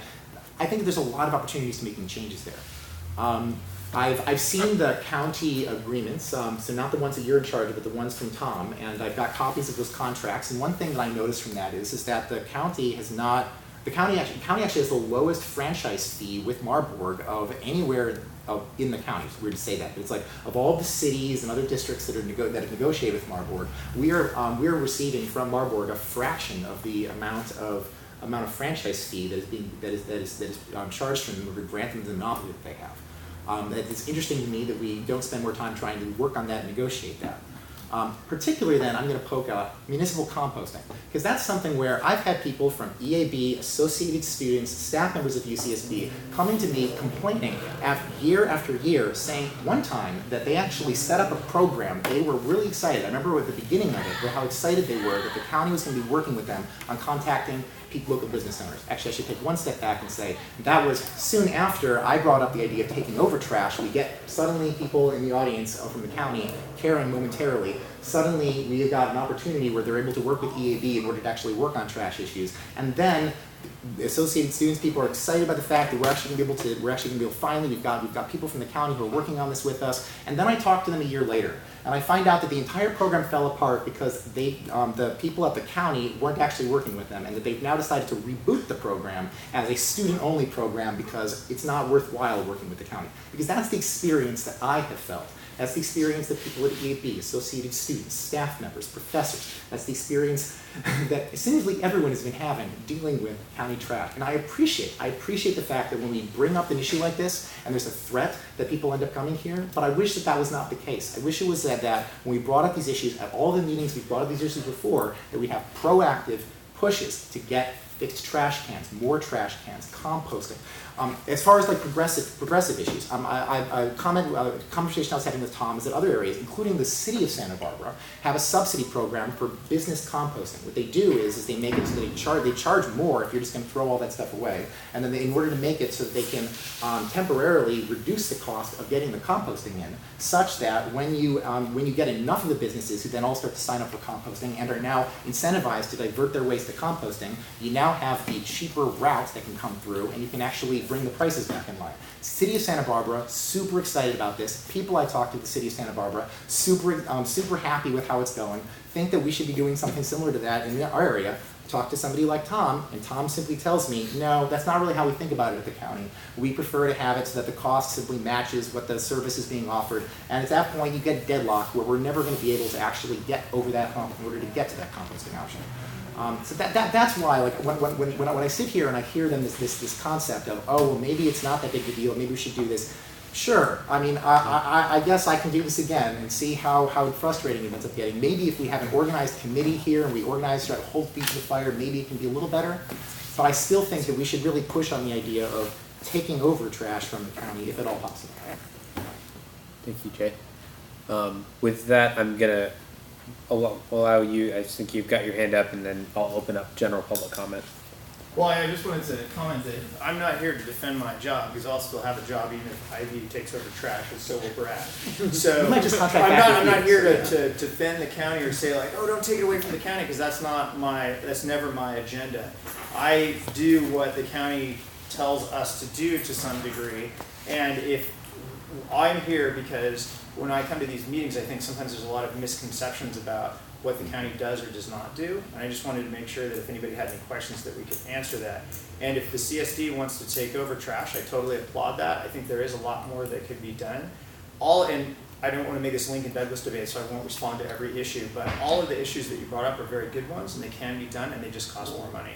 And in that case, yes, the county is not going to support that, because we have lower franchise fees, lower program fees than other areas.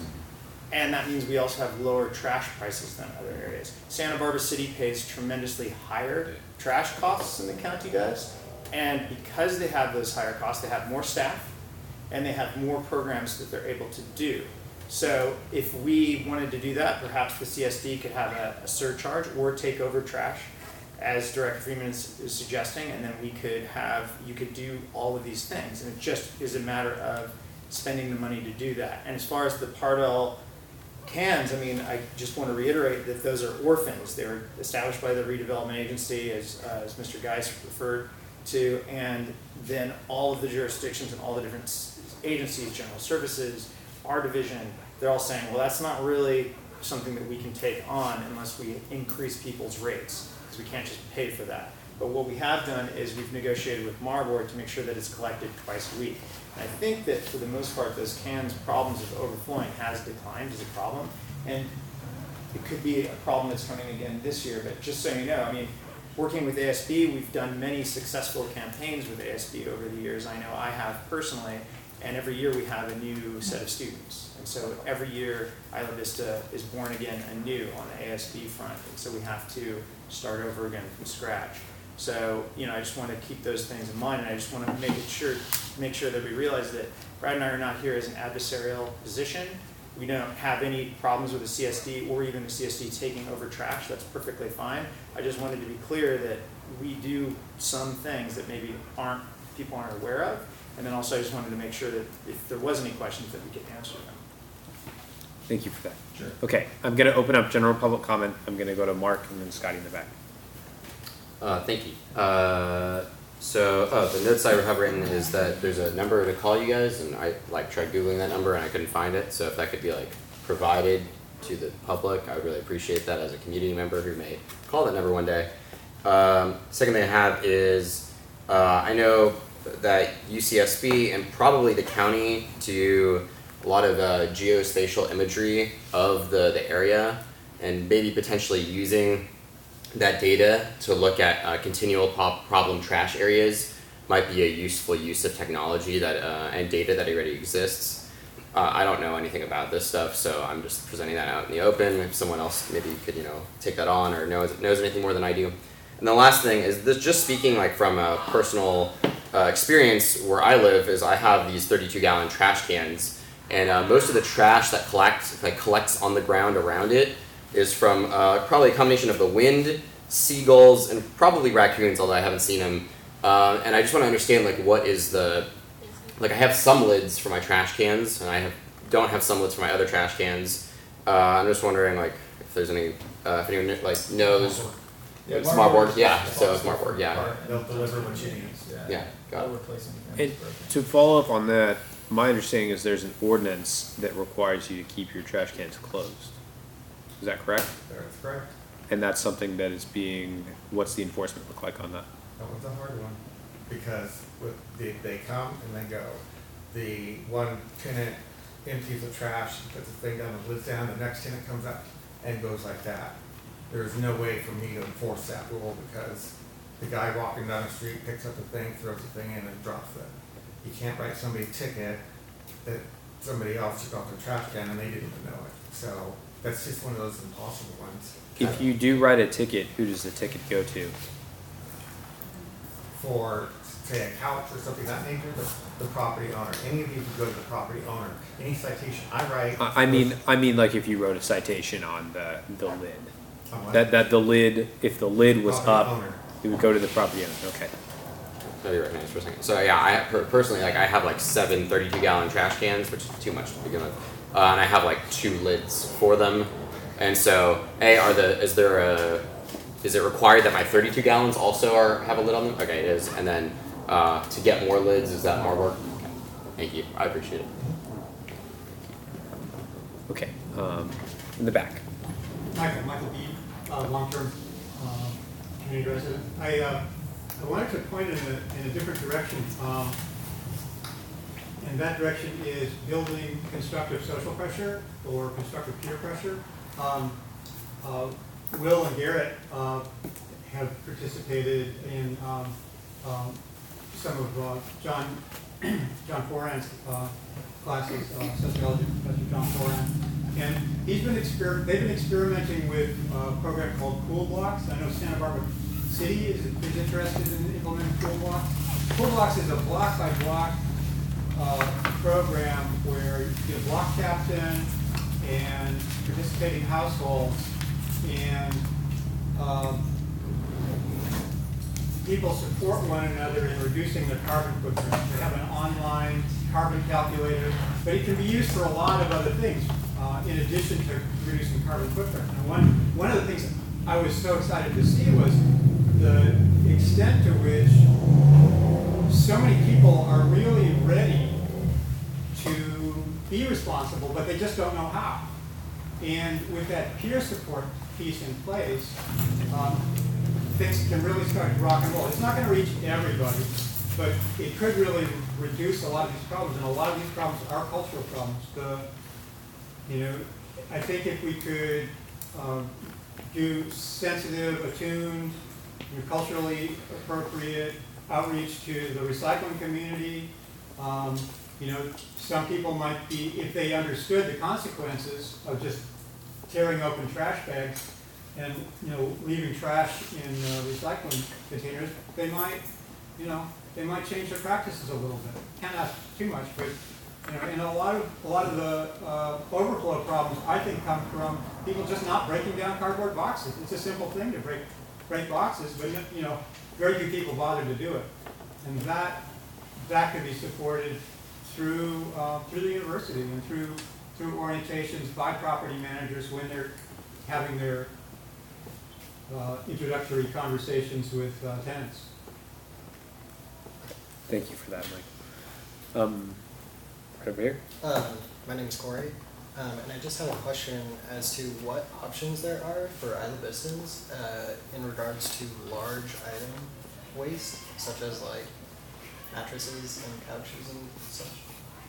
Every Wednesday, I think what you're asking is there an easy way to get rid of them? Yeah. Okay. Yeah. So every Wednesday with Marlboro's contract on Isla Vista, they drive up and down every street in IV and pick up bulk objects. And so the best way to handle a couch or something of that nature is to put it out Tuesday evening, and it'll be gone Wednesday afternoon. They're here by 7 a.m. usually, and they're usually gone in 3 or 4 hours. And that's a weekly event. And during move out, you have that for 2.5 weeks. So if it's just something that happened yesterday, you can hold it. Don't put it on your balcony. Don't put it on your roof. Don't put it on the front lawn. Gotcha. Put it out Tuesday. It's once a week, and it's an extra benefit that Isla Vista gets as well, because for the rest of the county, you get once a year. And IV gets it once a week, and then during move out, it gets it every single day for weeks. So it's another added benefit that we cut out for maintain the streets. Can you describe what the oversight of that looks like? Because I'll be frank that was on my list of things that's an issue as well. I mean, we've had things come into our C-Click-Fix app that are clearly should be picked up by large item pickup that were there for weeks on end. And so I guess I'm wondering how the oversight of that works. I mean, Marborg's good. They rarely miss something. But yeah, a truck pulls up and it's behind the truck. For weeks, I mean, I haven't heard that. It might get bumped by a week. And if I see, because I'm here almost every day, so if I see the couch on a Monday, I'm not going to call Marborg.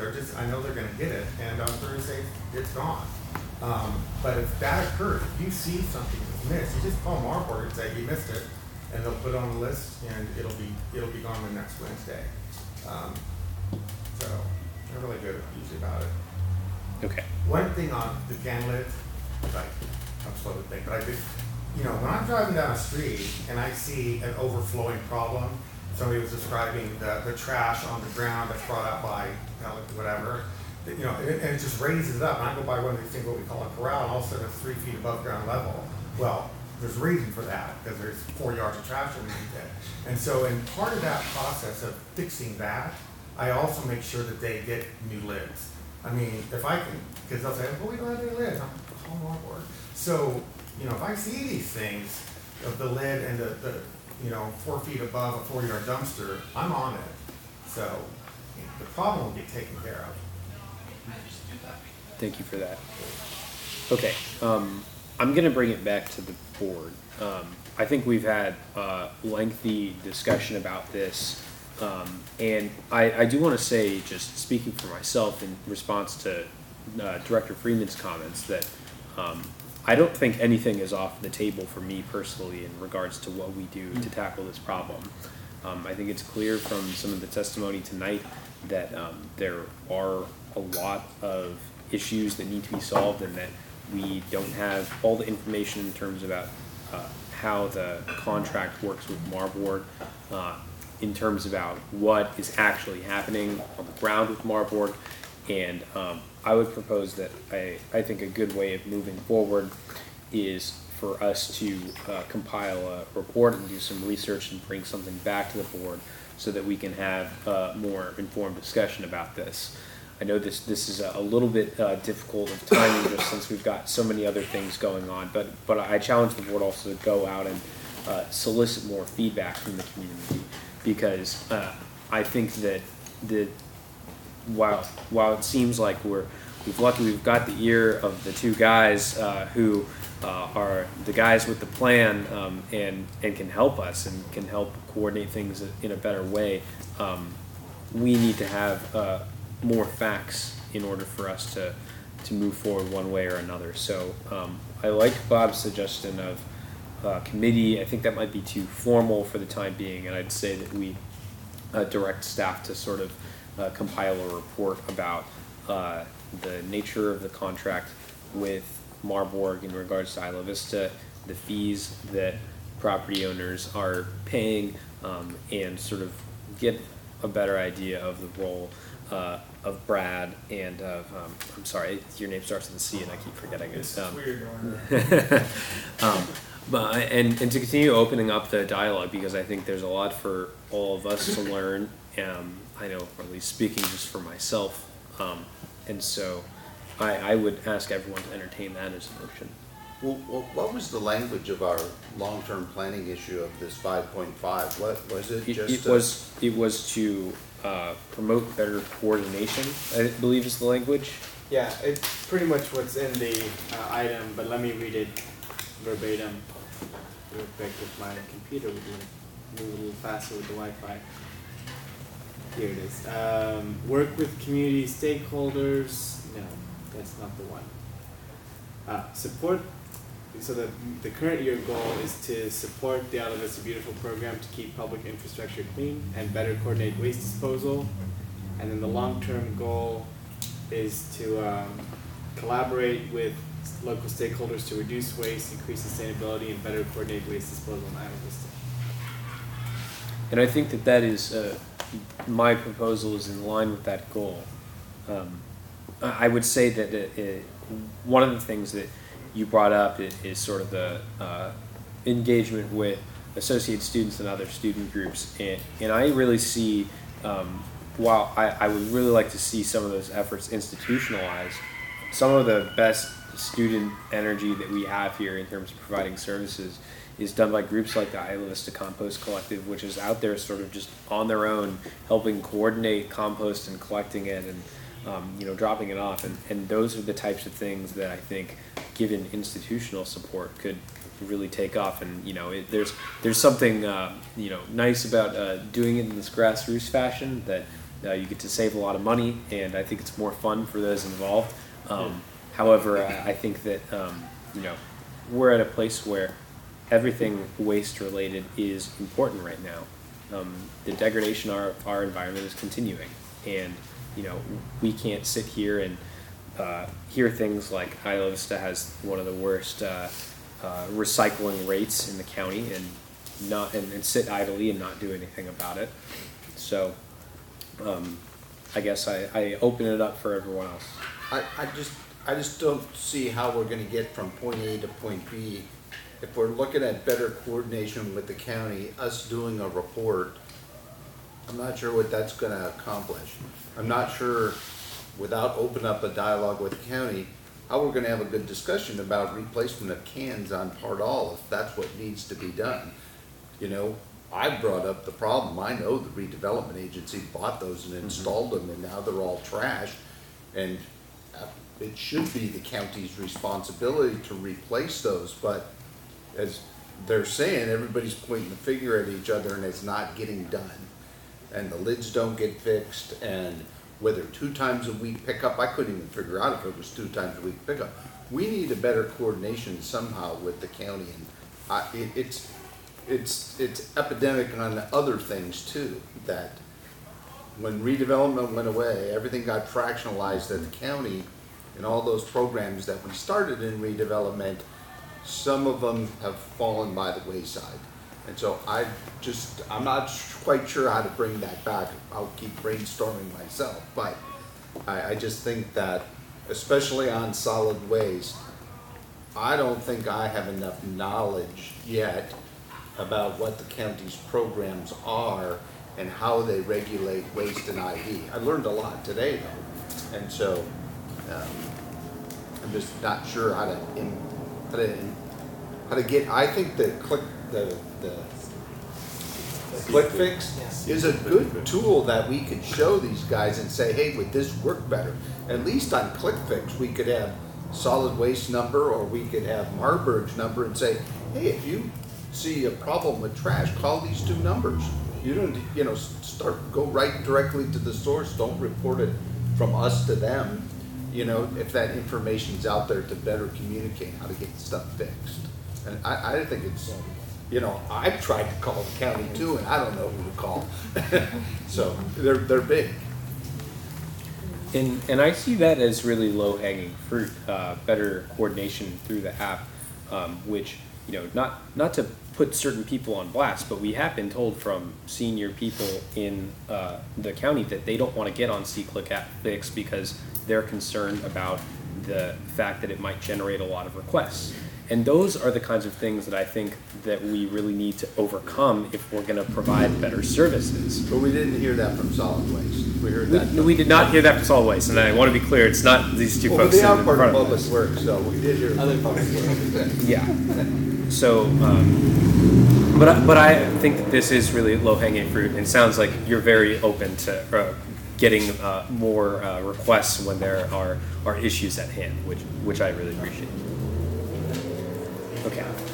Ethan? One question for our staff. Right now, how is utilization of the C-Click Fix app for community members who are non-affiliated? It's been going up in this fall quarter period. So this summer it was pretty low with just our people using it, but a lot of the newer reports this past few weeks have been community members. So someone reported graffiti at the top of the Loop building today, and that wasn't, one of our people. Good to I know. just So saw that. it's been increasing the community response. Yeah, one thing that I think we should discuss in the near future is maybe some promotions we might want to do in that, some incentives, Yeah. just some things to boost the utilization and awareness. We're waiting on the Vista AmeriCorps member, that the full-time position is still getting hired. So once they start, that's going to be one of their main jobs, is promoting the app and developing that marketing plan. But it's in our new brochure that we're going to be going door to door and giving to every resident, really prominently featured. So it'll be one of the things we talk about when we canvas. Great. Okay. So with that, I don't know if anyone has anything else to add to the discussion, but I would like us to direct staff to bring us back a report on this, and that includes, consultation and communication with the county and Marburg, if appropriate, on both the issues raised today, on the potential to increase recycling through these separate can devices. We've heard different perspectives on what the most effective way of doing things are. So I think that we should all try to facilitate some of that. Just a quick question. So the report, you'd want some more education about the issue? Like, we can talk more about the franchise agreement, just more information that we are starting to get today, and also the ideas that have been proposed and some recommended ways to move forward. Is that a way you'd want that structured? Yeah, I think so, and I think included in that is the funnel for requests and case management of various issues that are related to trash, meaning see-click fix. So that's I don't know if anyone wants to make that into a motion, but I think that that's a good way for us to proceed. So are we really suggesting that Jonathan and staff work with solid waste and bring back a report to us? Or are we saying staff works by themselves and brings back a report to us? I think that that's a collaborative thing, and I'd include myself in that too, because I will definitely be looking at all of this stuff and communicating with them. Okay. Yeah, we'll definitely work with them. There's the EcoVista class has been a UCSB program that's been really focused on this. I'll work with some of those folks. Okay. I'll work with all the That's cool. stakeholders.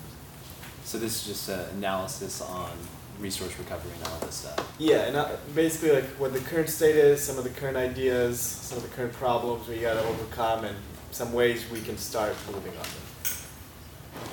And how does this work into your existing load of so many projects? Well, I'll tell you, it won't be ready on November 12th. And that's why I say the timing on this is a little. Yeah. No, I mean, I think like I said earlier, Deltopia and the community center are where a lot of the work is. But we'll get started on this, and we'll update you during the meetings, and we'll move towards getting this done in a timely fashion, but not the next meeting. Yeah, I mean, I would almost, obviously you'll have the best recommendation for us as far as when you'll have time for it, but even if this is something that you want to really aim for the beginning of next year, like January, to be working on, like, just because I don't want this to distract from a lot of the more pressing efforts right now. Yeah, of course. And I'm in agreement with that as well. We have a lot on our plate right now, and our staff's doing a wonderful job of managing it all, but we got to get through the rest of the year. I know, we're almost done with the year. It's Crazy. Okay. I don't know if anyone wants to make any of that into a motion, so we can proceed.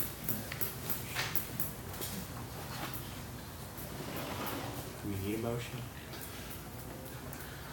It's up to the board. I think it'd be nice to have it on paper. I think it'd be nice. It's a staff direction. Yeah, it's good for me when I'm trying to figure out what my next steps I need to do are. One of the main ways I do that is look back at the minutes and say, this is exactly, these are the top priorities. So it's good to have, it's not required. Okay.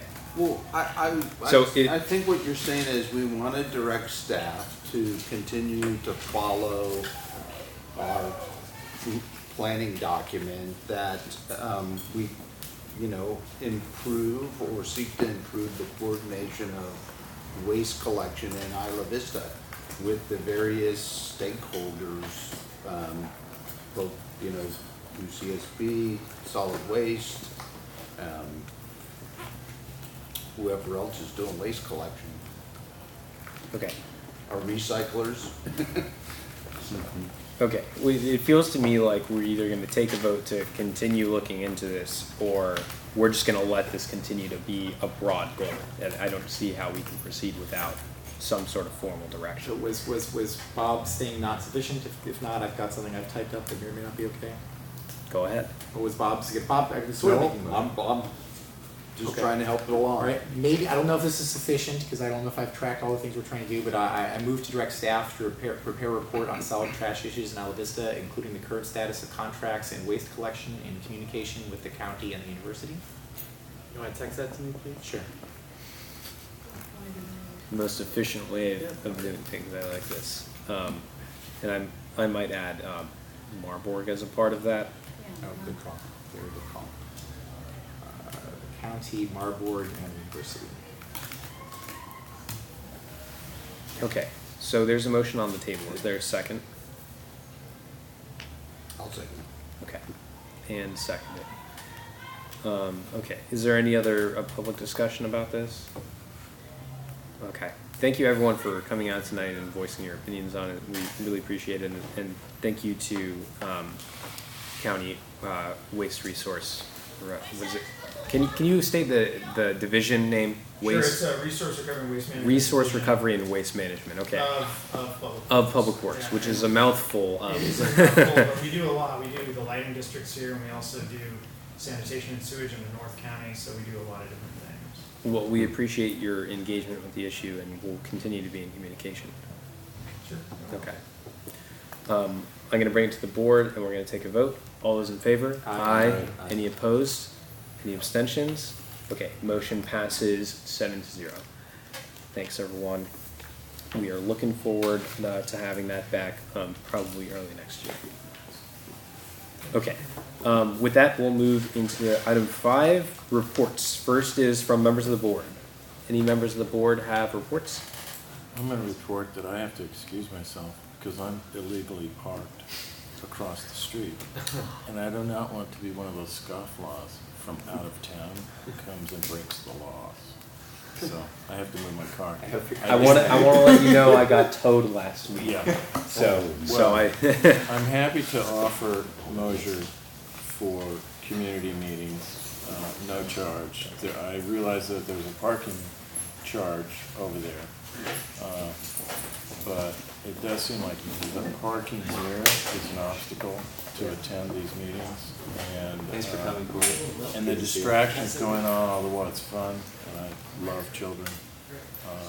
It seems like we should have it. We should meet somewhere else.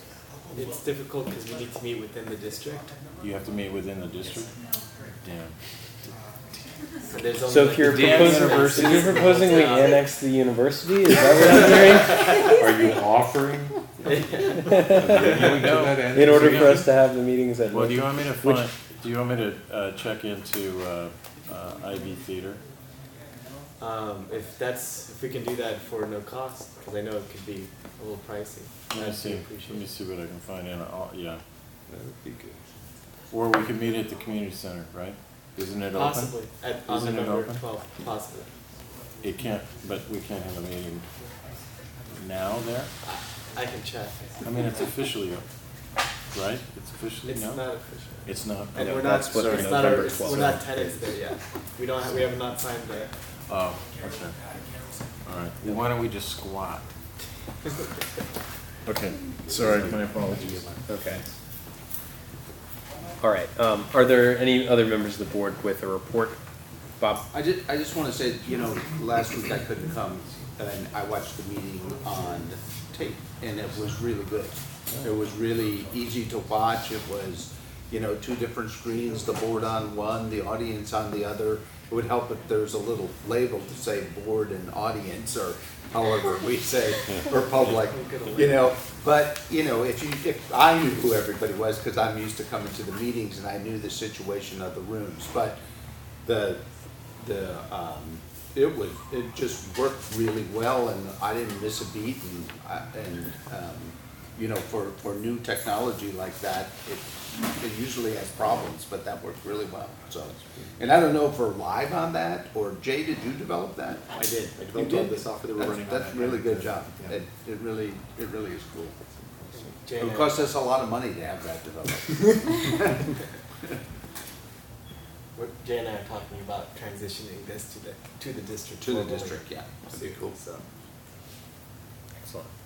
And I understand that you are developing this hopefully for other districts as well. San Ynez Community Service District has been live streaming their meetings with this for the last few months now. So. Which is awesome. So thank you for doing that and furthering the cause of transparency and just ease of access. I know I've gone back and watched the meetings a number of times, so yeah. Okay. I want to give my report. So I had the opportunity to meet with the Associated Students President, Allison Sir, as well as the AS Food Bank regarding our food vending machine project that we're trying to work on. As the board remembers, this is a project that the goal is to plug the gap in service, which is that food pantries, major food pantries such as the AS Food Bank, are not open 24 hours, and so the hope is that there's a way where we can utilize a refrigerated vending machine to provide people with different items, as well as moving towards trying to use the food recovery program that County Public Health has in place to get us to have partnerships with local businesses where they can give us some of their excess food and repackage that in the vending machine. So there are a lot of quirks with that second aspect of things, but we got some really good advice from the AS Food Bank, and I think some room for potential partnership when it comes to trying to develop how the initial food will be provided to get the program off the ground. They, of course, are a huge buyer of food, both from the food bank and from other sources where they have discounts and deals with various vendors. So they were very helpful in that and provided us with a lot of just positive feedback as well. So that's a project that is still sort of in the works, but just wanted to give an update on it. I read somewhere where that's operable somewhere, and I didn't occur to me to say, write it down. It was something in the LA Times they were talking about, the vending machine food. So I don't know if you can do an internet search and find out how people have implemented it and maybe got over some of the hurdles. I'll have to check that out. The other thing is we met with Lucidity and AS Program Board yesterday, and we had, I think, a really good meeting where we got a lot of positive feedback in advance of the town hall. I think that once people find out sort of what the intentionality behind us putting this on is, it's very sort of disarming and like, oh yeah, that makes a lot of sense. But I do think that I've seen some misinformation going around in the community about sort of what our intention is with the event, and so definitely have been trying to do my best to sort of redirect that and correct the record in a friendly way. So it was great to be able to have that opportunity here from the program board, which is a big and important provider of concerts and other sort of entertainment in the community. So those are the biggest two things that I have. Gonna go over to Ethan. Thank you. I just want to give a shout out to staff for being at Pardall Carnival. I stopped by the table for a bit, and it was really good to see that presence out there, and heard from a few people close to me who stopped by. So it was great to see that. I'll also mention that myself and Christy have been invited to attend the Power and Policy Summit of New American Leaders, which we just booked for next month, which is an annual convening of first and second generation American elected officials. So we'll be joining a number of folks, and Congresswoman Rashida Tlaib and former Georgia House Leader Stacey Abrams to talk about how to best serve our diverse communities. So we'll be there next month. Where's that? DC. DC. Oh, cool. Excellent. Yeah. Way cool. Sounds fun. Can you bring us back some federal funding? I'm just kidding. Okay. Any other members of the board with reports? Jay? So probably also come up in Jonathan's report, but yesterday morning I attended the Isla Vista census outreach meeting, and what commentary that I will provide is that it was an interesting meeting because the people who were running it were from the statewide census operation, but it was from up above, and it was kind of felt more like a meeting where that they go into an area that's not very excited about trying to do things and tries to make certain that you're excited, you're organized right, you need to be organized in order to help us. Whereas we're all here very organized, wanting to have a brainstorming meeting and then trying to figure out how to work around the restrictions that they seem to be trying to apply into our process as we're trying to do this. And I'm very excited to see where we end up going locally with this. Yeah, I'm sure you can hear more about this from Jonathan. Thank you for that, Jay. Okay, we will move to reports from committees. I don't think we have any committee reports. And to district council, any council report? Just okay. that they have made contact with county council on the graffiti issue, and so they're continuing that discussion, and the recommendation was that I meet with the county CEO and move the conversation forward that way. Okay, that sounds great. Had no idea that it would have to go up that far for us to get permission. All right, now just report from you, Jonathan. Cool. I do have quite a bit. I'll try to go a little fast, but I did get a lot of questions from board members about the parking lot resurfacing that was done for the community center. And so this is not about the contract itself, but just the physical nature of it. So I met with Nicholas this morning to kind of review some of the questions I got, make sure I could answer them today. So the first is, why are there still cracks? And that's because it was resurfaced, not repaved. So they would have cost $40,000 to remove and replace and not have cracks. I asked if the weeds would come back or anything like that. He says, not if we use it. And that's the word, is that if people are using it, then the weeds shouldn't come back. Another thing is, why does our side, the county side, look different than the other side? And that's because we got 2 coats on ours and they got 1 coat because they had done theirs semi-recently. Ours had never. Which is why we split the project 50-50. Yeah, and the 50-50, to remind you all, is our side is pretty much half the size of their side, but they had to do 2. So 2 for half the size equals the same. So that's why the cost was the same. And then I asked about, and now moving to the contract end of things is, okay, how are we going to determine status quo today so that when it rains in March, how do we reconcile return the parking lot within a year in the same state we got it in? So he offered then cataloging it with pictures, and I'll keep figuring out that end of things and how we want to make sure we're insured there. But we're still negotiating that contract, and I don't want to say we've hit an impasse, but we have some challenges we need to just figure out. And if it would be good if maybe a few of us can talk, who I've been talking to, Spencer, we can talk soon about this, because I just got more information today, so we got to continue that discussion. But I think we can resolve something. In terms of the safe parking program, so we expected to get you a contract today to review, but we held off on it because it looks like there was some confusion in the community between what we were doing. And so I think through a game of telephone, the rumor came up that an actual shelter was going to be built in place of the community resource building, because that's the complaint that came to me is, why are you doing this?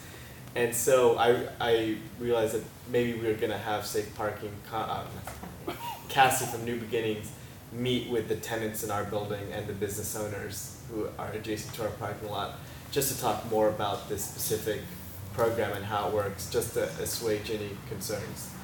EcoVista has come up a lot today, but they've been making a big push to meet with us, and I met with Professor John Foran today and some of his students, and they have a lot of energy and ideas of how the university's educational mission can partner with our municipal kind of activities. So that's a good partnership that I'm going to continue developing. And then tomorrow we're having the first meeting about the 50th anniversary event next year. And so that's exciting. We've talked about that before, but we're having the first meeting tomorrow. In terms of the census, so the meeting that was yesterday was Viviana Morsano and I are co-chairing the Isla Vista UCSB Complete Count Census Committee, which is what's the recommendation for every community to do. So we were ahead of the game by having ours already. The folks who came were from the Federal Census Bureau, and the meeting did go a little sideways, but we did get a lot of information from them of what they thought was all right to do and what they didn't think was all right to do. Something that I think we're going to need to figure out more is a lot of what we had discussed was we should go canvass and talk to the community and kind of let them know about the importance and the nuances, but they said we're not allowed to do that because we might, it seems like we're impersonating official census enumerators. So I want to figure that out.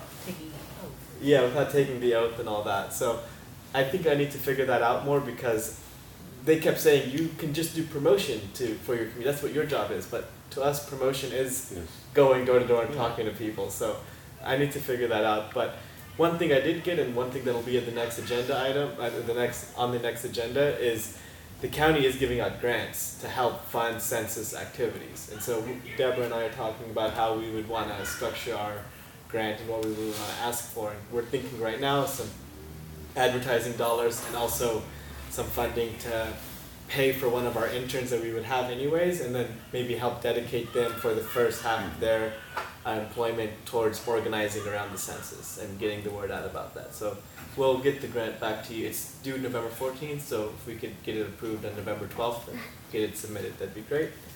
And then we did have the opening for the Survivor Resource Center, and some of our board members were there. It was a very successful event. We had press coverage. The room use is in full swing. We've got a lockbox for our office now, and so Stessa is perfectly able to access that. They've got the code. They've got a code for themselves, and so that program is now in full operation. You can tell folks that that service is out there now. We did have an issue on Indigenous Peoples Day when Deborah and I were both off work and they needed access later in the evening, and it got figured out, but we're just gonna now know we need to develop better staff protocol. Now we have the lockbox, but that was like the one day the lockbox was coming the next day, and it was the one issue. We resolved it, and then we're meeting with Leonore in a couple days about the video that we approved at the last meeting, and I think that covers everything else. Okay. Thank you for that, Jonathan. Anything else from members of the board? Well, I did want to mention one thing about that video. I did reach out to the owner of the content, and I haven't heard back from him yet. Sent a rather extensive letter explaining what it is that we were intending to do and why they ought to do it pro bono and trust us. That'll be cool. We'll see what happens. All right. Well, please keep us updated on that. Yeah. Thank you for doing that, Father John. Okay. With that, our next meeting is on November 12th at 6 p.m. Please send requests for agenda items that are timely to the general manager. Do I have a motion to adjourn? Motion to adjourn made by Freeman. Is there a second? I'll second. Seconded by Nguyen. Any public comment or discussion? All in favor? Aye. Any opposed? Motion passes 6-0, 1 absent. No, you know what, if you have the time, I'd like to hear more about your concerns and criticisms. Spencer, real quick. I'm actually working on a story about C++. Do you have a couple minutes to talk about it? Yes, and I saw your email come in. I'm sorry I haven't gotten back to you yet. Yeah, no problem. Flagged. I actually have to run right now. Can we set up a call? Yeah, talk about it. Sure. Perfect. Say tomorrow afternoon. Would sometime